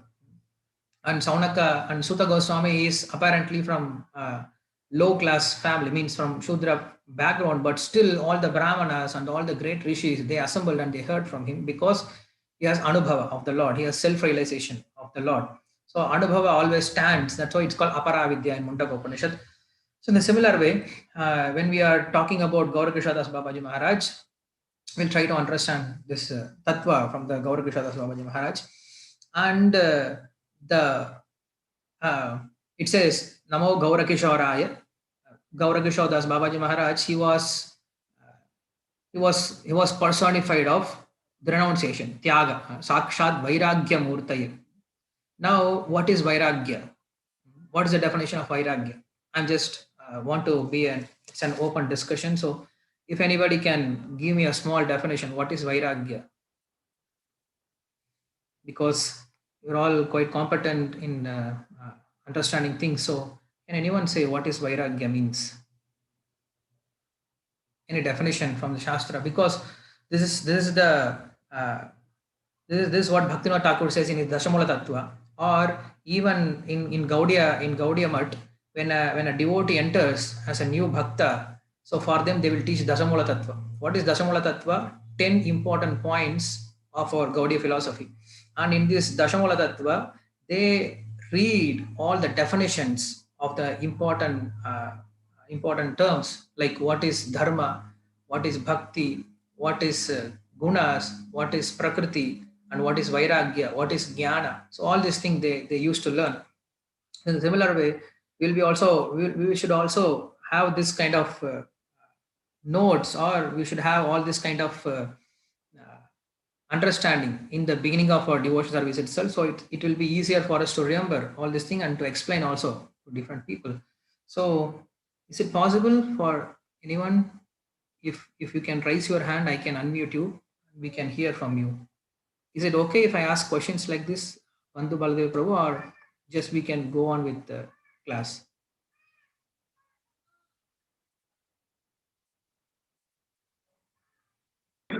No, you can ask, Prabhu. I can ask. Okay, thank you. So is anyone interested to speak?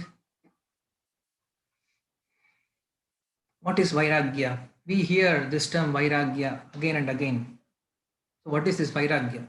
Why it is so important? This Vairagya is why it is so important. Why can't we just chant, read, dance, take prasadam, and go home back to Godhead?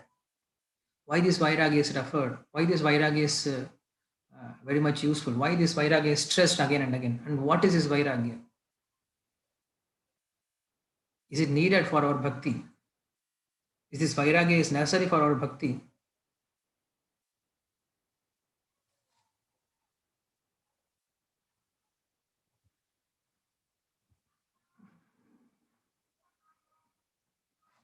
Hare Krishna. Hare Krishna, Prabhu. Yeah, Hare Krishna. Vairagya is necessary because at some point of time we have to slowly detach ourselves. Only by chanting and doing devotional service, it may not help us to reach to that level of devotional service where we have to detach ourselves and slowly get out of the material desires and all those things. So you mean Vairagya means to get out of material desires? No, yeah, slowly we have to detach ourselves from all those things. So Vairagya to an extent is must for us. So what is meant by Vairagya actually? Yes, by Vairagya we get detachment, that is for sure. But what is the definition for Vairagya? How this Vairagya develops? Okay, how this Vairagya develops? Okay, there is one beautiful verse in the beginning of Bhagavatam. Sutta Goswami says, Sat Shraddhaya Shattadhana Munayo Jnana Vairagya Yuktaye Pashyanti atmanachatmanam bhaktya shruta grihitaya vasudeve bhagavati bhakti yoga prayojitah janayat ashu vairagyam jnanam cha yatahitukam. He says, Tat Shraddhadhana Munayah, one who has faith, Jnana Vairagya Yuktaye, along with Jnana and Vairagya, Pashyanti Atmana Atmanam, one who has this Jnana and Vairagya, he sees the soul and the purpose of that soul, Bhaktiya Shruta Grihitaya. Then with Bhakti, he understands this Vedanta philosophy. And the other shloka says, Vasudeve Bhagavati Bhakti Yoga Prayojitaha Janayatu Ashu Vairagyam Jnanam Chetahaitukam. When one does devotion service to Lord Hari, Vasudeva then what happens? Bhakti Yoga Prayojitaha. By Bhakti Yoga, what happens? Janayati. It develops. Bhakti leads to something. What is it? Ashu. Very quickly. Vairagyam Jnanam cha yatahaitukam. Janayatu Ashu Vairagyam Jnanam te yatahaitukam. It develops two things. One Jnana and Vairagya. So Bhakti is always accompanied with Jnana and Vairagya. So we should understand, we should have this definition for what is Jnana and what is Vairagya. Jnana means very simple. Krishna again and again stresses in Bhagavad Gita, what is the definition for Jnana? Jnana means Vasudeva Sarvamiti Samahatma Sudurlabha. Bahunam Janmanamante Jnanavan Mam Prapatyate. So Jnanavan, one who has knowledge. What is that knowledge? Vasudeva Sarvamiti. To understand everything belongs to Lord, everything is Lord's energy and everything meant for Lord's service, and He is behind everything, He is controlling everything, and He is the ultimate cause of everything. So understanding this is called Jnana. And what is Vairagya? When you have this Jnana that everything belongs to Lord and everything is meant for Lord's satisfaction, then what you do naturally, you engage everything in Lord's service. It's very simple thing. You come to a rich person, the person is hired as a housekeeping in a rich person's house. So he comes there. The first thing he understands, all these things belongs to my owner. So what I should do, I should clean this table so that he will come and eat nicely. I will clean this sofa, he will come and sit. I will clean this bed so that he can come and lay down. I have to cook nicely so that he will eat. I have to clean the house so that he can walk around. I have to wash his clothes so that he can wear. I have to clean this car so that he can travel. So in this way, he uses everything for his purpose. That is Vairagya. Vairagya is a natural sequence of Jnana. And this is what we should develop when we are doing bhakti. When we are doing bhakti, naturally, this Jnana and Vairagya should come up. If this Jnana and Vairagya is missing, then there is some problem in our bhakti. We are not doing bhakti properly. We are not understanding the philosophy properly. We are sentimental. So that's why this Vairagya is very important. And this Vairagya is the thing which Caitanya Mahaprabhu is teaching us. Vairagya Vidya Nija Bhakti Yogam Shikshartam Eka Purusha Puranaha Shri Krishna Caitanya Shariradhari Kripam Bhudir Yastvamaham Prapatye. So this Prabodhananda Saraswati, he says this shloka when he is glorifying Caitanya Mahaprabhu. He says Caitanya Mahaprabhu has appeared here to teach us this thing. What is it? Vairagya Vidya Nija Bhakti Yogam. Again he says Vairagya Vidya Nija Bhakti Yogam. He comes here to teach us Bhakti Yoga that is accompanied with Vairagya and Vidya. Shikshartam Eka Purusha Purana. For this purpose, Lord Chaitanya Mahaprabhu has appeared to teach this. So, if you see Chaitanya Mahaprabhu's life, his teaching, it is actually like as it is mentioned here for Gaura Krishadas Babaji Maharaj, Sakshat Vairagya Murtaye Vipralamba Rasam Bhode. So, Gaura Krishadas Babaji Maharaj is actually showing the Vairagya and the Vipralamba Bhava of Chaitanya Mahaprabhu. And this Chaitanya Mahaprabhu is showing this quality to teach us how we should develop or how we should be detached from this world. So this Vairagya Vidya is very important, and this what Chaitanya Mahaprabhu is teaching. As a followers of Chaitanya Mahaprabhu, we should be in a position to understand where we are leading to. It is not only all the time Hari Bols and it's not all the time only Krishna Prema. Yes, Krishna Prema will come, but without following these teachings, then Krishna Prema will not appear. So that's why we have this Vairagya Vidya Nija Bhakti Yogam ityadi shlokas. We should hear and we should contemplate what is this Vairagya and Vidya means. So Vairagya Vidya means actually to use everything in the service of the Lord. It is actual Vairagya Vidya. So Gaura Krishnadas Babaji Maharaj, in his pastimes, in his Leela, he showed this Vairagya to the highermost extent, which we should not imitate. Like we have Raghunath Das Goswami, he was also showing the highest form of renunciation. And Chaitanya Mahaprabhu was quite happy with that. Because if you see, even among the Lord's avatars, there are many avatars of the Lord. And among that avatara, we have one avatar, that is Rishabhadeva avatar. We are reading now Bhagavatam from 5th canto. And in that 5th canto, we have Rishabhadeva's teachings and also we have Bharata Maharaj's teaching. So the Lord himself shows the importance of Vairagya. He himself exemplifies with his life how to develop this Vairagya and what is the importance of this Vairagya. Nityana Bhuda Nijalaba Nivritta Trishnaha Shreyasi Atarachanaya Chirasubda Buddhehe Lokasya Yak Karunaya Abhayam Atma Lokam Akayan Nama Bhagavato Rishabhaya Namaha. So this shloka was spoken by Shukadeva Goswami, and he was very happy. He was in bliss to speak about someone who is like him, because Shukadeva Goswami was ultimately, he was like a Shuka Brahma. He was completely out of this material world's influence. So when he started to speak about the 5th canto, if you see in 5th canto, in other cantos, it goes like shlokas, it follows some meters, it has some particular way of chanting the chandas, all these things. But in 5th canto, you will find the shlokas like big paragraphs. It is not like a prose. It's not like a poetry. It's like a more like prose, like padya.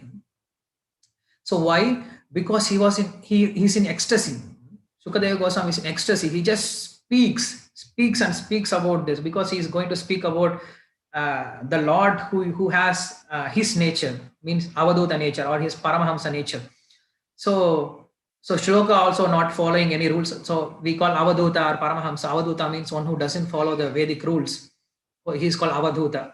And the shlokas also was not following any rules and regulations of chandas and meters. It was just flowing like Avaduta also. The shlokas were also flowing like Avadutas in 5th canto. So in this 5th canto, when he is explaining about Rishabhadeva's quality, the Lord, actually he is Lord's incarnation. So Lord comes down to this material world to teach people about this renunciation. Why he is teaching about this renunciation? Because when a person is too much engrossed in sense gratification, which is not necessary actually, then what happens? Slowly and for sure, he will forget about the importance of life, about the purpose of his human life and the destination of the soul. And slowly he starts engaged in sense gratification. So just to make sure this point, that what it said, Nitya Anubhuda Nijalaba Nivritta Trishnaha, people not knowing the real labha, real wealth, what they do, they are trishna, they are thirsty after something, they are thirsty after useless things. Shreyasi, they don't know what is good for them. Ata Rachanaya Sirasupta Buddhehe, without knowing that they are engaged in so many useless kinds of activities.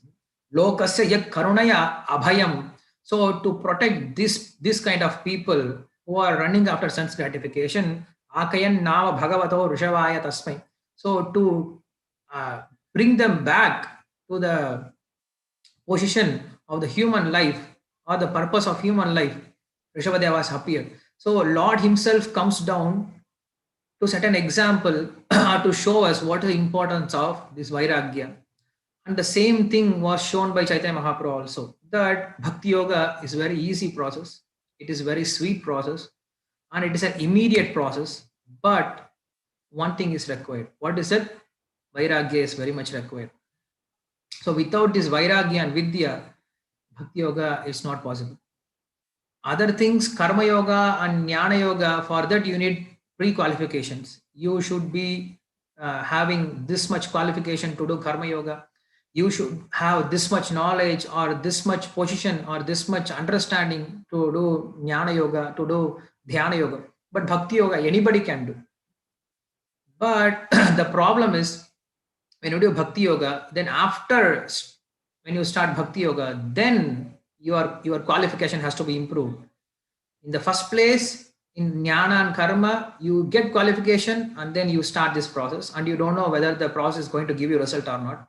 But in Bhakti Yoga, everybody is allowed inside. But after coming inside, you are given training, on-site training. And they won't leave you outside. They will keep you inside until you get purified, you get trained, you become expert. You will be staying inside. And you will be given training again and again and again and again.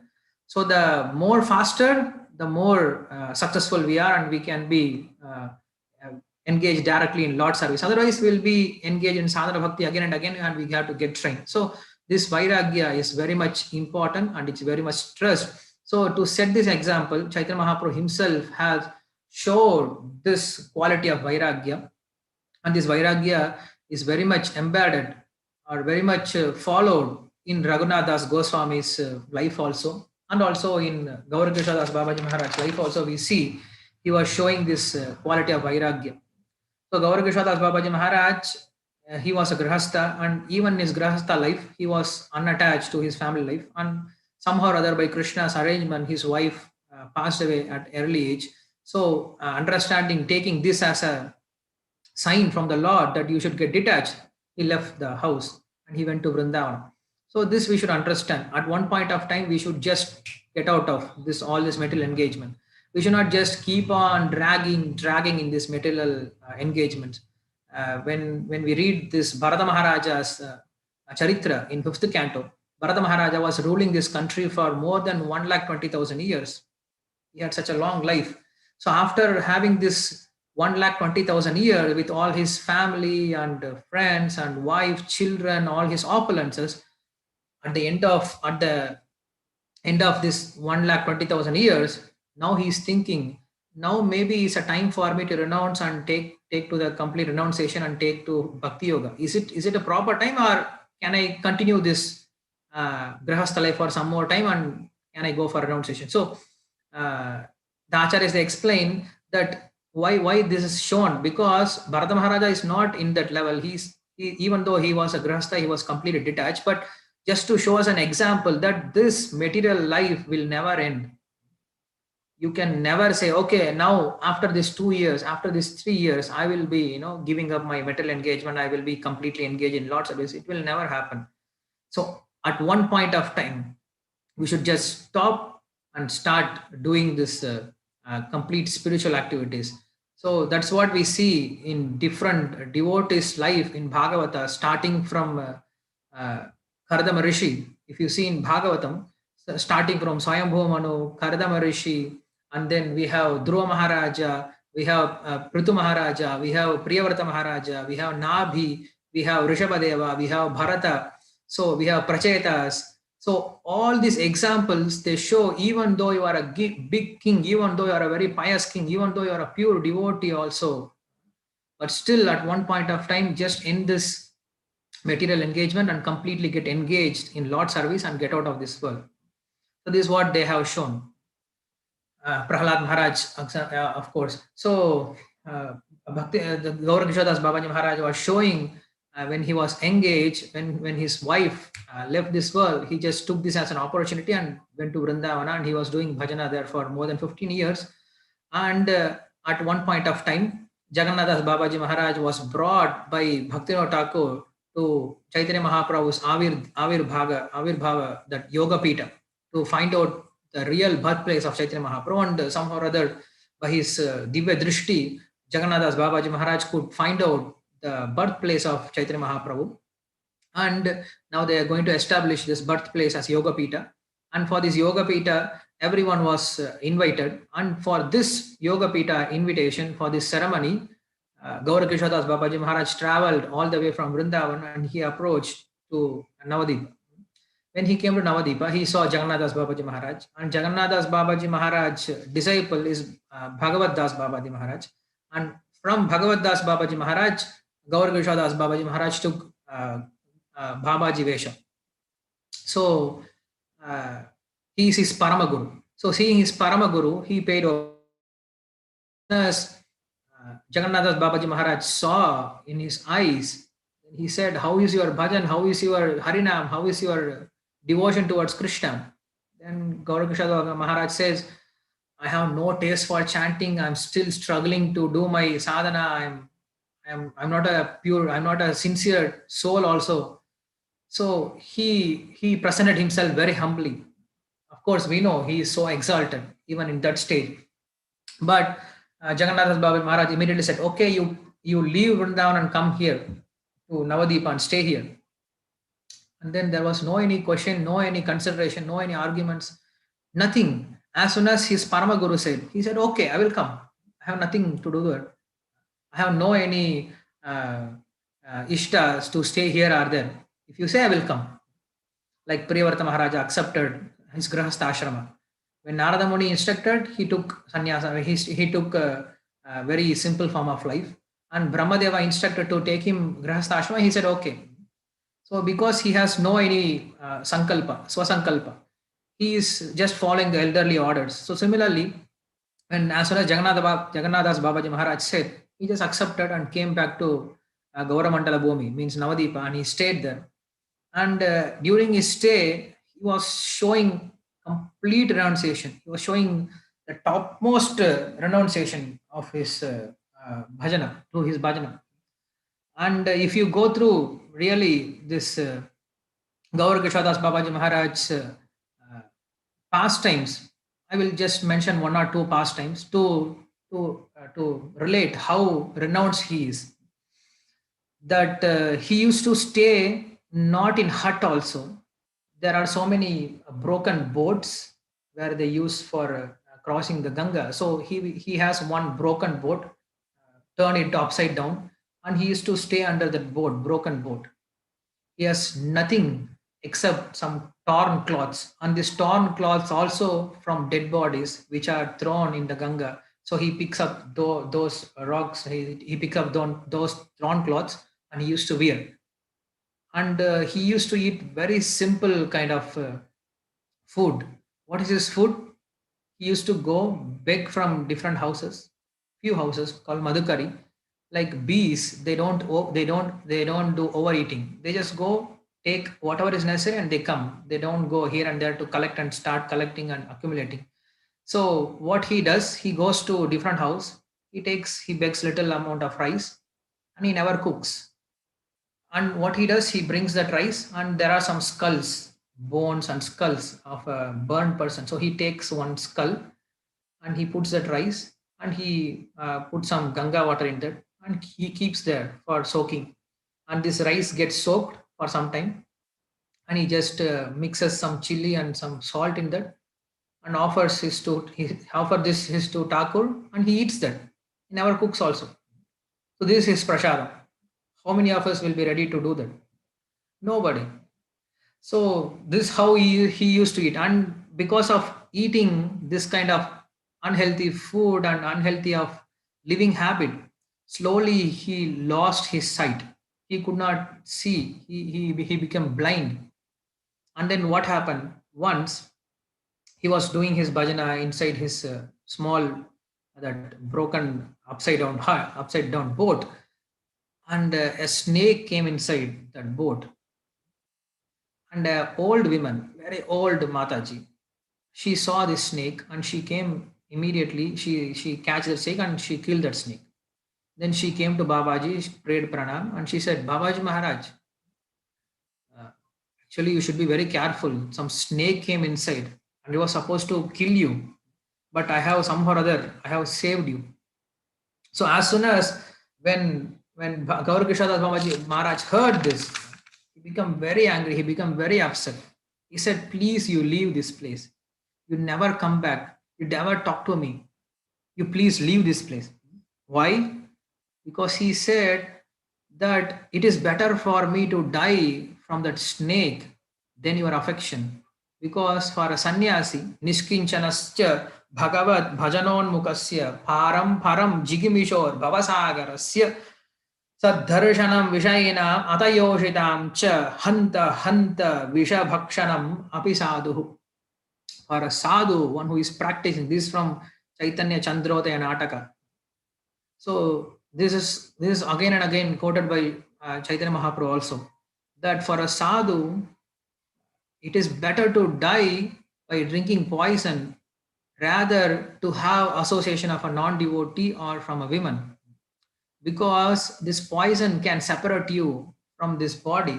The body and soul can be separated, but this asadhus and the opposite attraction, opposite sex attraction can separate you from Krishna itself. So it is better for me to die because my heart is full of Lord. Gaur Krishnadas Babaji Maharaj heart, he says, my heart is full of Lord. Now what happened? Now you have saved me, and in my heart there will be some small place thinking, oh, this Mataji has helped me. This Mataji is my well-wisher. So in my heart, my heart will have some place for you also. I don't want to do that. My heart should be completely for Lord only. If Lord desires to kill me, let him kill me. I don't care. This is the highest form of Sharanagati. Rakshishyati iti vishwasaha. That Lord is my protector. Lord is my only protector. This is the highest form of Sharanagati. This is what Sita Thakurani was doing. Sita Mata was doing.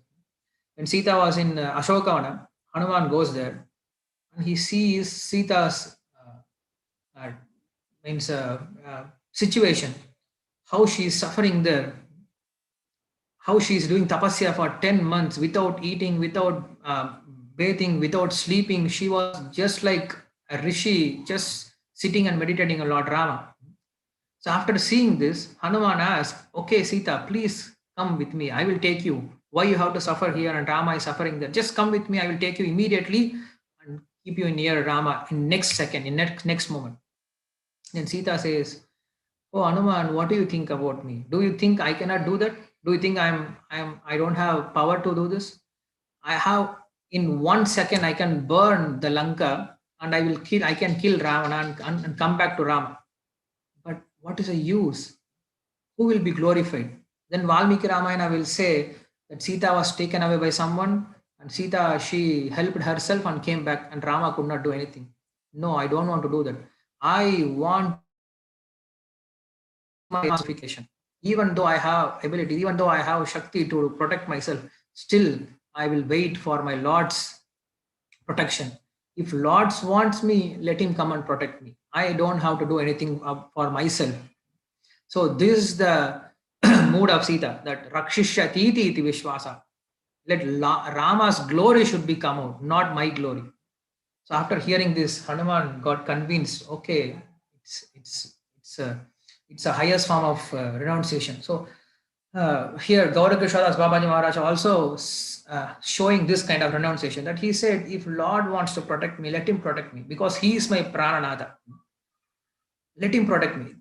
Outside it may look like very harsh thing, but inside they have so much separation from the Lord.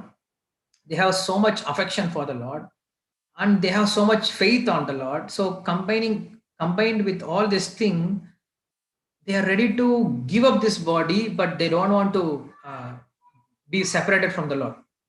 Yesterday we were reading in this Bhagavata Pravaha about Vritrasura Vada. So we know this Vritrasura, he's a king, he's a head of all the demons, and he's fighting with Indra, the Devatas. And in that, when Vritrasura saw Indra, then he chants 4 beautiful shlokas. If you can find the shlokas, I can give you a reference of whole Bhagavatam. If you can understand these 4 shlokas, if you can memorize these 4 shlokas, and if you can chant these 4 shlokas, if you can make this 4 shlokas as your life, then it is completely successful. Prabhu, is it 6/11/24 to 27? Uh, So Vasant Prabhu, I think it is 6/11/24 to 27. So is it possible to put it up, Prabhu? I have here. Yes, 6/11/24 Yes. So give us just 1 minute, Prabhu. Our Vasant Prabhu will put it up on the screen. Hare Krishna. I will just chant the shloka.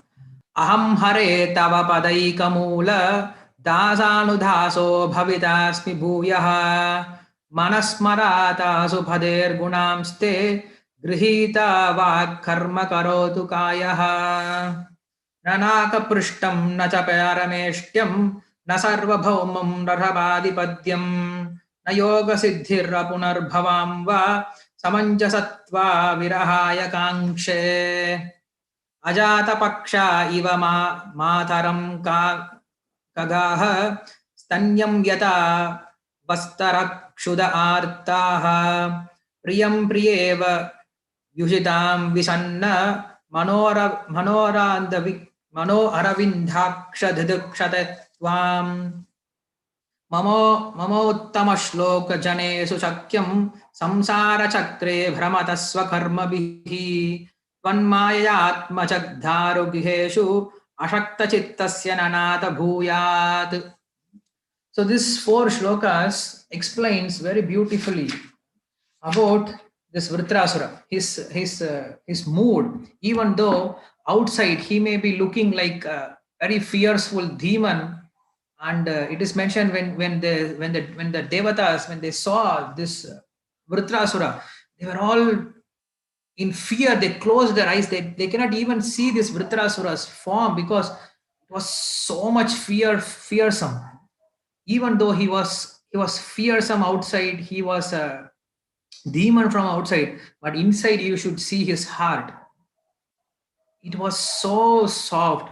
He says that first shloka, Ham harehe tava padaika moolah dasanudhaso bhavita asmi bhuyah. He says dasanudhasa. Hey Krishna, hey Lord, I should become your servant of the servant. This is what I want. I am ready to take birth again and again. It's not a matter for me to die. I'm ready to die and I'm ready to take birth again and again and again. The thing is needed. I should be your servant of the servant. Manaha, and what should we should do? Manaha smarate guna grihita vak karma kareju kaya. I should engage my mind, my life, my watch, my speech, everything. My mind always should contemplate on you. My always meant for your service, and my speech should be always glorifying you. So if I can do this, if I can get your servant's lotus feet, then I'm ready to take birth. In this, we should see one word. Here it is said, he is addressing Krishna. How he is addressing Krishna? It's very, very awesome. He is not saying Vaikuntapati. He is not saying Brahmapati. He is not saying Hey Bhagavan. He is saying Asupate He. You can see in the translation. In the word by word translation, it is said Asupate He. Asupate He means, Oh Lord of my life. What is that? Oh Lord of my life means, Oh Prananatha, Oh Prana Vallabha. This demon, he is calling Lord as Prana Vallabha. So this is exactly how gopis they used to call Krishna. He is called Prana Vallabha for gopis, Prananatha. He is saying Prananatha, Hey Pranapatehe. Why? Because he says this prana cannot be taken by Indra, this prana cannot be taken by Dadichi's weapon, this prana cannot be taken by the Mrityu Devata also. Why? Because this prana belongs to you. So you are the Natha of my prana. If you want, let me give up this body, let me give up this prana and let me be killed. So this is how he mentioned. So why I was saying this, that even though he may be looking outside very harsh, but inside their longing for the Lord is so much that they don't want anything. They don't want to remember anything. They don't want to hear anything. They don't want to contemplate on anything except Lord. For them, everything is useless. For them, everything is just making them disturbance except Lord. So this how the Vritrasura says. And if you go to the next shloka, yeah, next shloka, it speaks about different thing. If you go to third shloka, please go to third shloka. This speaks about his what do you say? That Vipralamba Bhava. He has this Vipralamba Bhava too. That he says that त्रैवर्गिकायास विगताम अस्मत् पतिर्विदत्त पुरुषाय शक्रे ततो अनुमेय भगवत प्रसादो. Sorry, I'm reading some other shloka. Okay. Ajata paksha iva mataram kagaha स्तन्यं यथा वत्सराः क्षुध आर्ताः प्रियं प्रियेव विशुदां विसन्ना मनो अरविन्दाक्ष दिदृक्षते त्वाम्. So in this, usually this viraga bhava or vipralamba bhava, it is anirvachaniya. You cannot explain how this feeling of separation from the beloved it looks like. Only you can feel. You cannot explain to anyone. But still, he tried to explain how he is feeling this separation. He gives 3 examples. I don't know. My God, I'm carried away. I'm going to different part. Anyway, in this shloka, the third thing he speaks about, like a wife is separated from his beloved, from his husband. I feel that kind of separation from you, my Lord. So he is showing this Vipralamba Bhava also.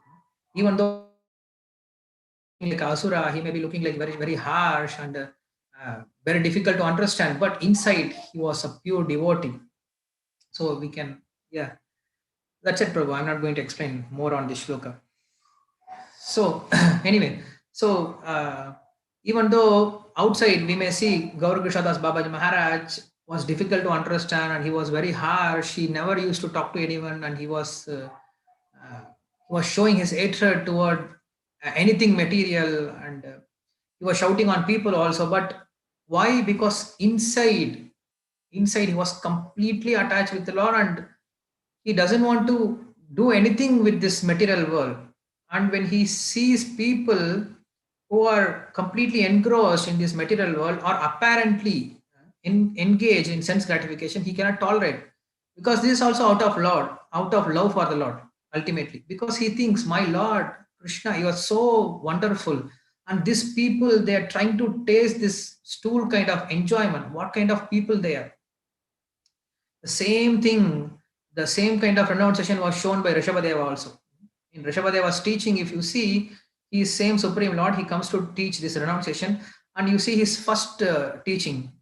Nayam deha deho bhajam riloge kashtan kaman arhadi vidbujangre tapodhivyam putrakayena suddhena sattva tasmad brahma saukyam tonantam. He says this shloka. His teaching starts like this. He's saying, what is the use of engage in this sense gratification, bodily sense gratification? This is available for even stool eating pig also. So what we should be thinking about? He's saying, Tatsmat Brahma Saukyam Tvanantam. We should teach about Brahma Saukya. How to do that? Tapo Divyam. Divya tapas. Not ordinary kind of tapa, but Divya tapa. So this is what this human life is meant for. So all these things are spoken and showed in the pastimes of Lord also.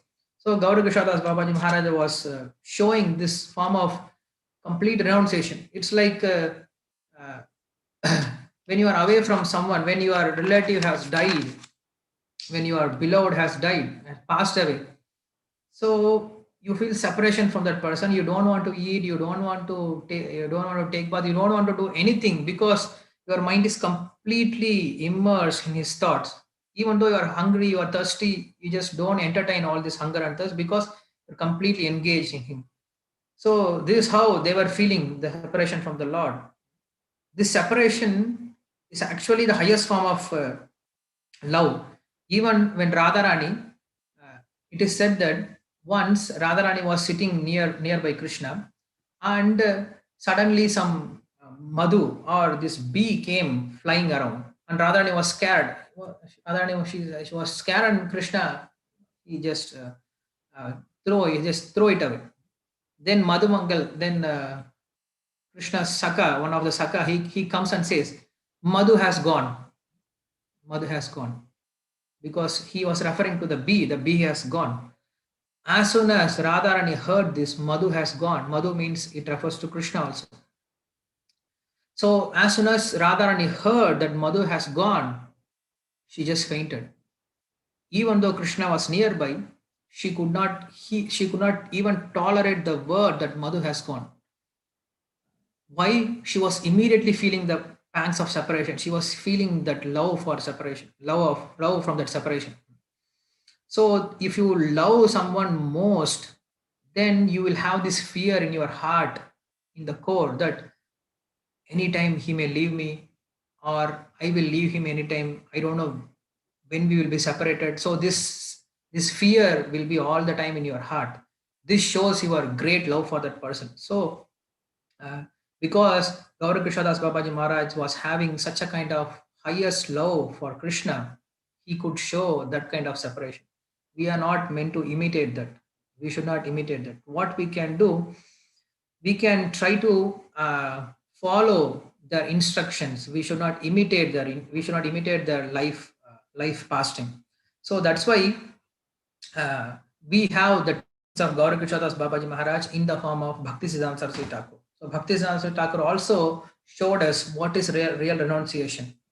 He gave us very nice definition from Rupa Goswami that the real renunciation means engaging everything prapanchikataya buddhya hari sambandhena vastunah mumukshavihi parityagi falgum vairagyam gatyate. He says that thinking everything is material and renouncing, it's called falgu vairagya. It is not the proper vairagya. Then what is real vairagya? Like we have mentioned just now, real vairagya means everything is Lord's energy and we should engage everything back in that Lord service. That is the real form of renunciation. So this what yukta vairagyam uchyate. So Rupa Goswami has given us this both definition for real vairagya. So what we should do, how to practice our vairagya. So you don't take any book or take any instruction and start following yourself. If you start doing that, then you will be in a trouble. So that's why we have gurus. That's why we have our Shiksha Guru. That's why we have our guide. So we should approach them and we should discuss with them how to follow this instruction.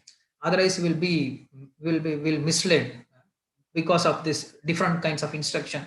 So for us, Bhakti Siddhanta Thakur has given us the highest form of renunciation or highest form of vairagya, means engaging everything in Lord service under the proper guide of a abled spiritual leader.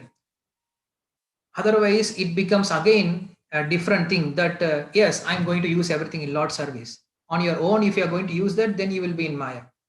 So if you want to use anything, just ask your spiritual authority. Can it be used in Lord service? Whether it is useful, whether it will help me in my devotion service. So we should always check and balance with our seniors so that misled by false yukta vairagya also. So in this way, that Gaura Krishnadas Babaji Maharaj was showing the vairagya, and what we should do, we should have this vairagya inside, and outside we can use everything in the Lord service for preaching purpose, but inside we should have this vairagya inside. So this inside vairagya is very important. So how to do that? That is possible only under the proper guidance. If we don't have proper guidance, then we'll be misled.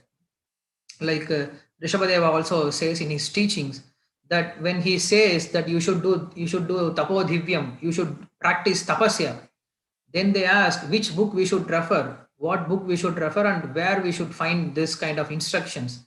Then Rishabhadeva says you cannot find all these things in books. If you go through Shastra, then you will be confused. So what we should do, he says, go under a proper person, surrender unto him and ask from him, then they will teach you. So does anybody knows what is the shloka? The second shloka of 5th canto, 5th chapter? Anybody knows what the shloka? No, Prabhu. 522. Yes, 552. 552 shloka. I think I may have this. I just forgot the first line.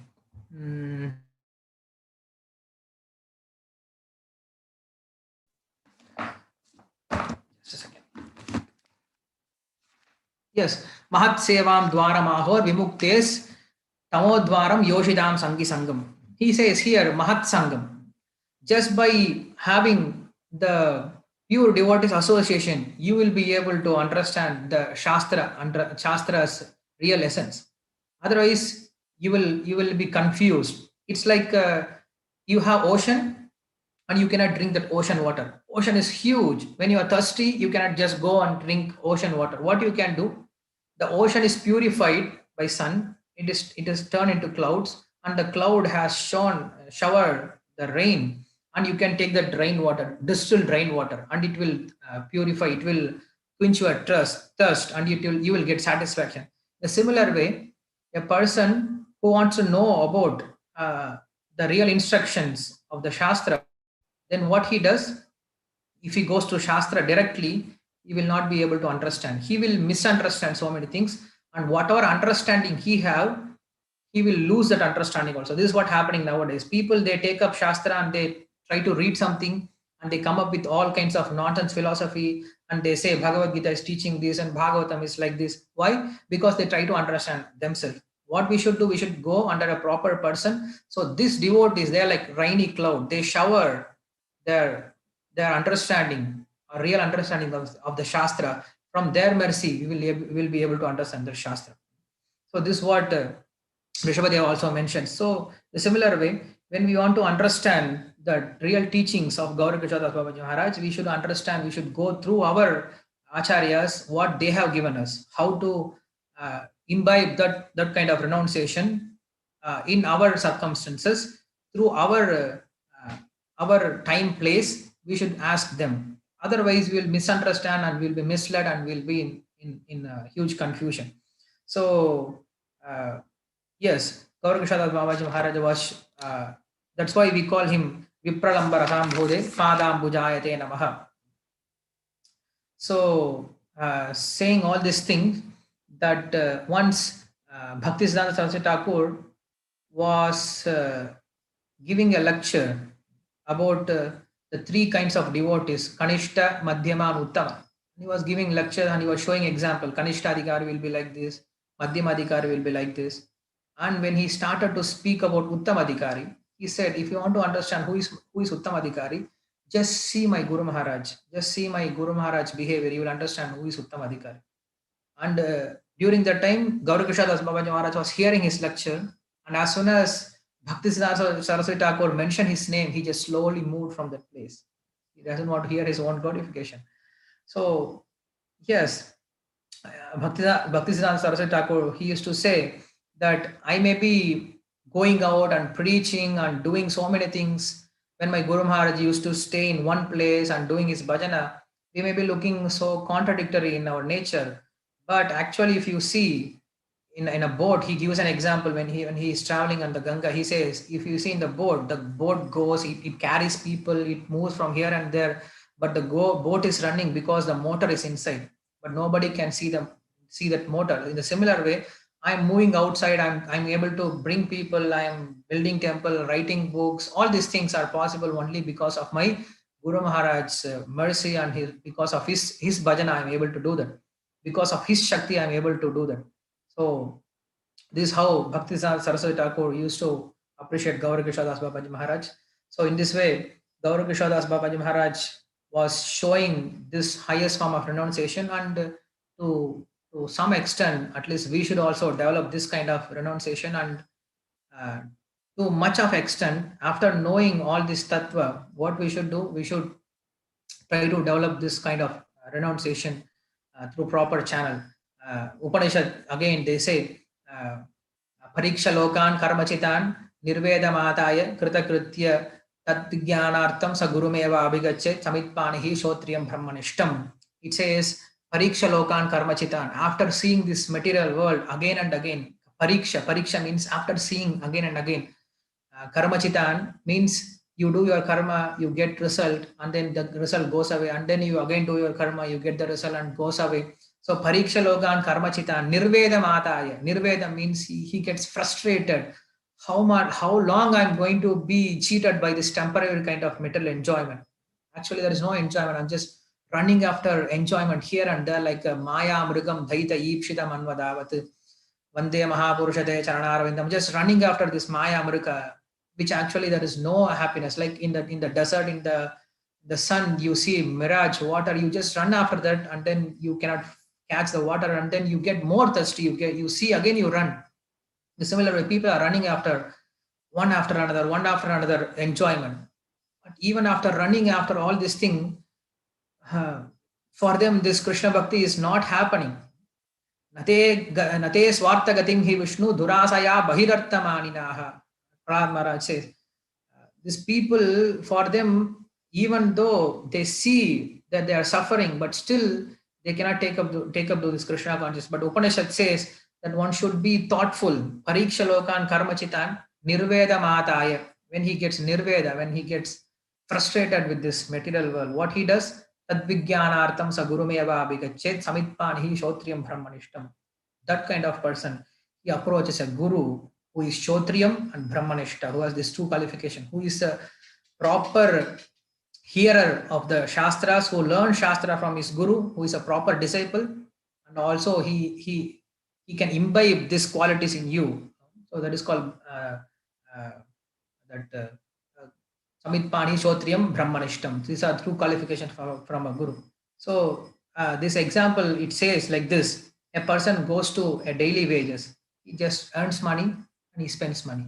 He earns and he's struggling like this daily wages work, and he thinks, and or somebody informs him that, oh, why are you suffering like this? You have your ancestors' wealth. You have your father has left you so much wealth. Why don't you go and take that wealth? Why you are suffering like this, like a daily wages? So when he hears this, he becomes very happy. Oh, really? I have something for myself which I don't have to earn, because it is already there. I don't have to struggle too much to earn that, because it is already there and it belongs to me. It is my right to get that wealth. Only thing, I should know that wealth where it is and I should approach that wealth. So this is what this Upanishad sloka says, that after searching our happiness in this material world for life after life, the person understands that there is nothing in this material world. I should get that knowledge which belongs to me.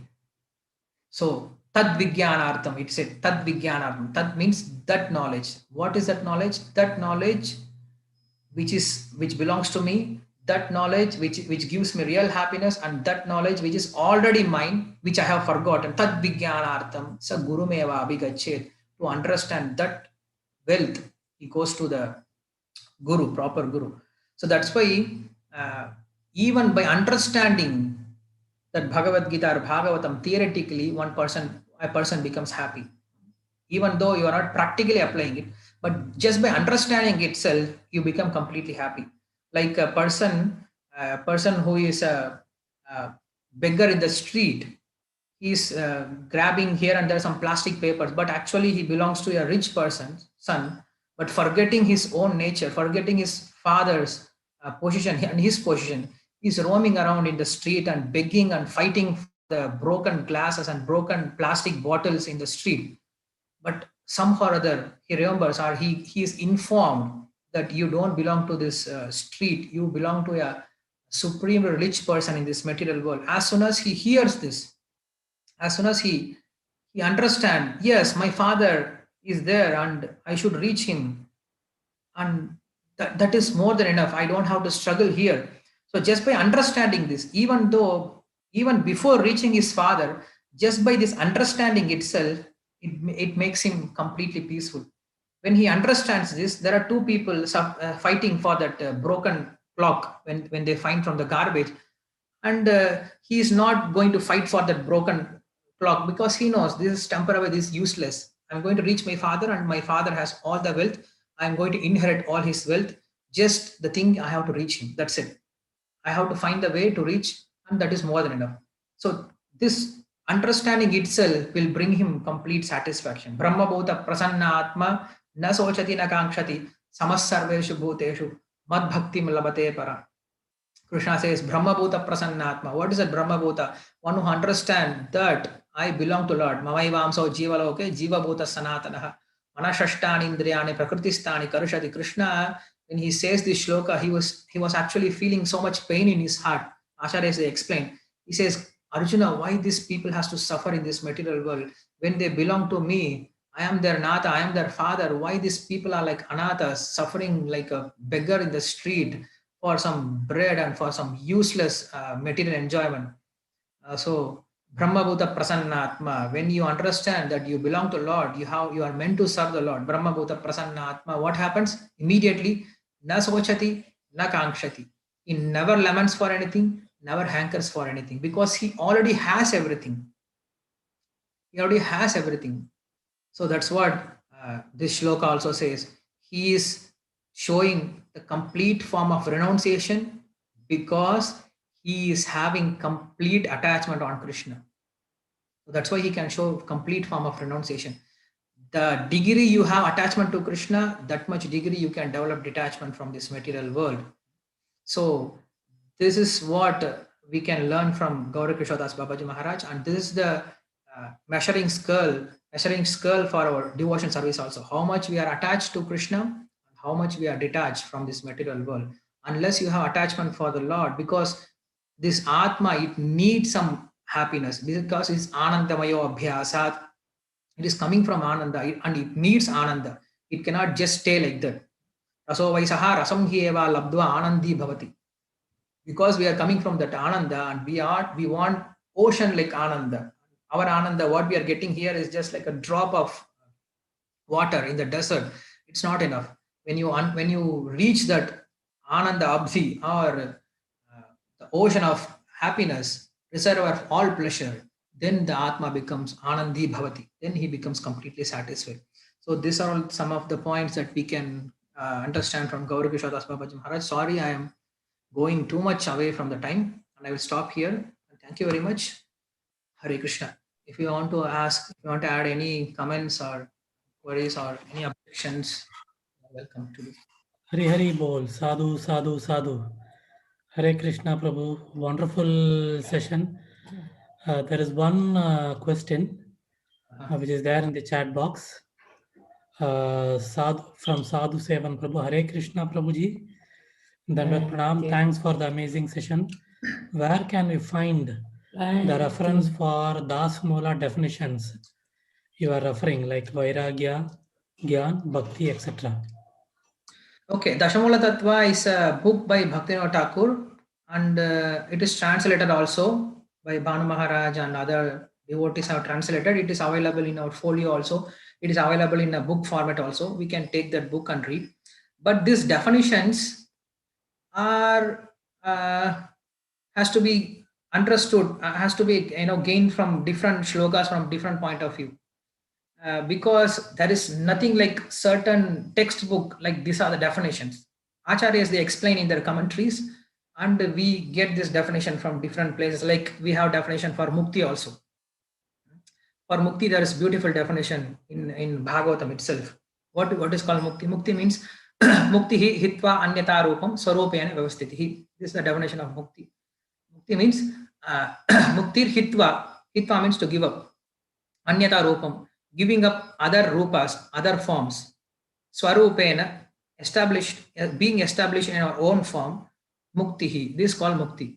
Means in this material world, we have different kinds of identification. I belong to this world, my name is this, I have this identification, I have this problem, I have this happiness and suffering. So muktir hitva anyata rupam, giving up all these false identifications. And swarupena, what is swarupa? Mamaivamsha jiva loke. I belong to Krishna, I am servant of Krishna. Swarupena vivastitihi. Situating ourselves in our own swarupa means serving Lord completely. It is called real mukti. So this we have seen in Rupa Goswami's definition also, that he gives a definition for bhakti also, one of the definition for bhakti. Anybody remembers that Rupa Goswami gives a definition for bhakti? There are two definitions he gives actually. Anybody remembers the shloka? There are two shlokas. Anya Bilashita Shunyam Prabhu. Yeah, Anya Abhilashita Sunyam Jnana Karma Chanavritam Anukoli and Krishna Anusirana Bhakti Ruttama. Bhakti Ruchyate. There is one more shloka similar to Bhakti Ruttama. Sarvobadi Vinirmuktam Prabhu. Correct. Who is that? Yeah, Vasant here, Prabhu. Hare Krishna. Okay. So Sarva Upadi Vinirmuktam Tat Paratvena Nirmalam Rishikena Rishikesam Sevanam Bhakti Ruchyate. This is called Bhakti. What is Bhakti? Bhakti starts in the level of mukti. That's what the shloka from Brahma Bhuta Prasanna Atma we understand. Bhakti starts from the level of mukti. And what is that mukti? It said here that giving up all your false sarva upadi means our identification, giving up all kinds of false identification. Sarva upadi vinirmuktam tat paratvena nirmalam, and being situated in our own establishment. Tat paratvena nirmalam rishikena rishikesam, engaging all our senses in the Lord's service. Sevanam bhakti ruchyate. This is called bhakti. So this kind of definition we will find here and there, but this Dashamula Tattva book is very helpful for us to understand some of the basic definitions. In our sadhaka level, at least when we have this Shraddha, Sadhu Sangha in Bhajana Kriya level, we are supposed to learn all these definitions. We are supposed to learn all these philosophies. Yes, Leelas and stories are very good. But if you see in Bhagavatam how it is presented, now we are studying this Bhagavatam very deeply in an overview format, and we come across so many beautiful philosophical points behind all this tattva.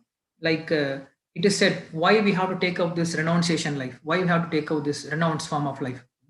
He gives very good analogy. This renounced form of life is not very easy. If you see Grahastha life, it is very lenient, it is very easy also. But why to take up this renounced form of life? He gives a very, very good analogy. It says that you have a bunch of wood very tightly bound, and these knots are very difficult to take out. So how to unknot this, or how to cut this knot? You cannot cut the knot also. You have to remove those ropes without cutting. It is difficult to cut that rope also. So how to do that? Anybody? Any suggestion? Any ideas? Without cutting that, how to remove those ropes?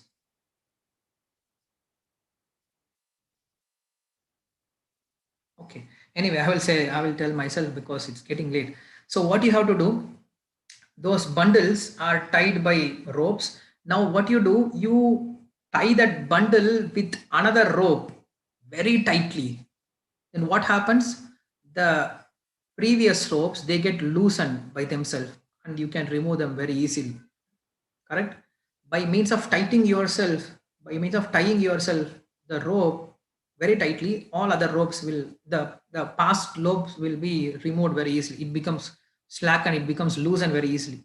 In the similar way, this vairagya, this tapas, what it does, it gives us more kind of tapasya, more kind of engagement, so that all our karmas, all our anarthas will leave very easily. So this is a very good analogy. I don't know whether I have explained to you or whether is it properly explained in English, but Tamil I can explain it very nicely. So like this, we come across many beautiful teachings and philosophical thoughts from Bhagavatam, and I recommend that please read Bhagavatam very carefully, not here and there whenever we have time. No, continuously study continuously, and with full attention. Then Bhagavatam will speak to you. Bhagavatam is Krishna actually. So the much time you give to Krishna, Krishna reciprocates. Etama prapantyante tam tatayo bhajamiham. So in the similar way, Bhagavatam also, how much attention, how much time you give to Bhagavatam, Bhagavatam will talk to you. It will reveal so many beautiful knowledge to you. So like that. Okay. Hare Krishna, Prabhu. Hari Hari Bol. Yeah. Prabhu has confirmed that, yeah, it is answering the question. So the way in which you linked that shloka of Vritasura to Gaur Kishore Das Babaji and the analogy of ocean to rain, it was very nice. Thank you once again, Prabhu. Actually, in India now it is close to 10 o'clock. And Prabhu has the Bhagavata Pravaha every day from 7:30 to 9, which is 6 to 7:30 Dubai time. And for the purpose of our program today, Prabhu curtailed his program and gave his association. Thank you once again, Prabhu, for giving your association and the wonderful lecture, the nectar of the pastime, life pastime of Gaur Kishore Das Babaji. Let us all chant one Hare Krishna Maha Mantra for Vamsidhari Prabhu and his family and his team. Hare Krishna, Hare Krishna, Krishna Krishna Hare Hare, Hare Rama, Hare Rama, Hare Rama, Rama Rama, Hare Hare. Bandhu Baldev Prabhu, I would also like to say thanks to Vamshidhari Prabhu, the Sri Vallabh here. Prabhu, thank you very much Hare for being Krishna, here with Prabhu. us. Okay. And Thank you, please Prabhu. pass our obeisances also to Balram Govinda Prabhu. Sure, So, Prabhu. and all the devotees of ISKCON Madurai, ISKCON Tirupullan. Thank you. Prabhu is an amazing speaker. I'm very inspired by hearing him speak. We look forward to having you on many more sessions. Thank you. Thank you, Prabhu. Thank you for this opportunity. Hare Krishna, Prabhu. Hare Krishna, Prabhu. Thank you once again, Prabhu. Thank you. And Jagan Prabhu, would you like to do that self-paced quiz review now? Hare Krishna. Yes.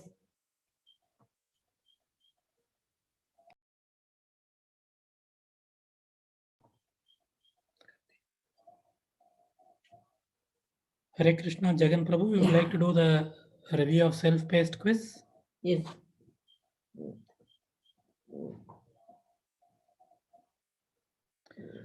Hare Krishna, I think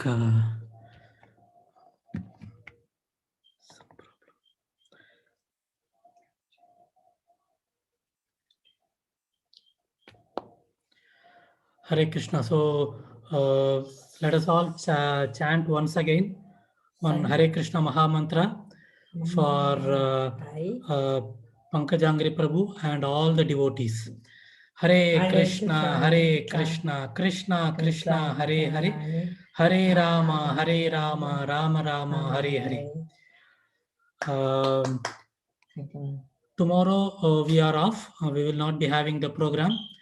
So we will again start with a fresh set of book from Saturday onwards, 5:45 p.m. in the evening. So please join us and give your association. So I reiterate my request, please share information about this program to your respective Bhakti Vrikshas and also to your friends and colleagues so that they can also benefit from the nectar. So with everyone's permission, so we are ending this program today. Vancha kalpatarubhyascha kripa sindhubhya evacha patitanam pavanebhyo vaishnavebhyo namo namaha. Ananta Koti Vaishnavrinda ki jai. Srila Prabhupada ki jai. Nitai Gaur Premanande. Hari Hari Bol.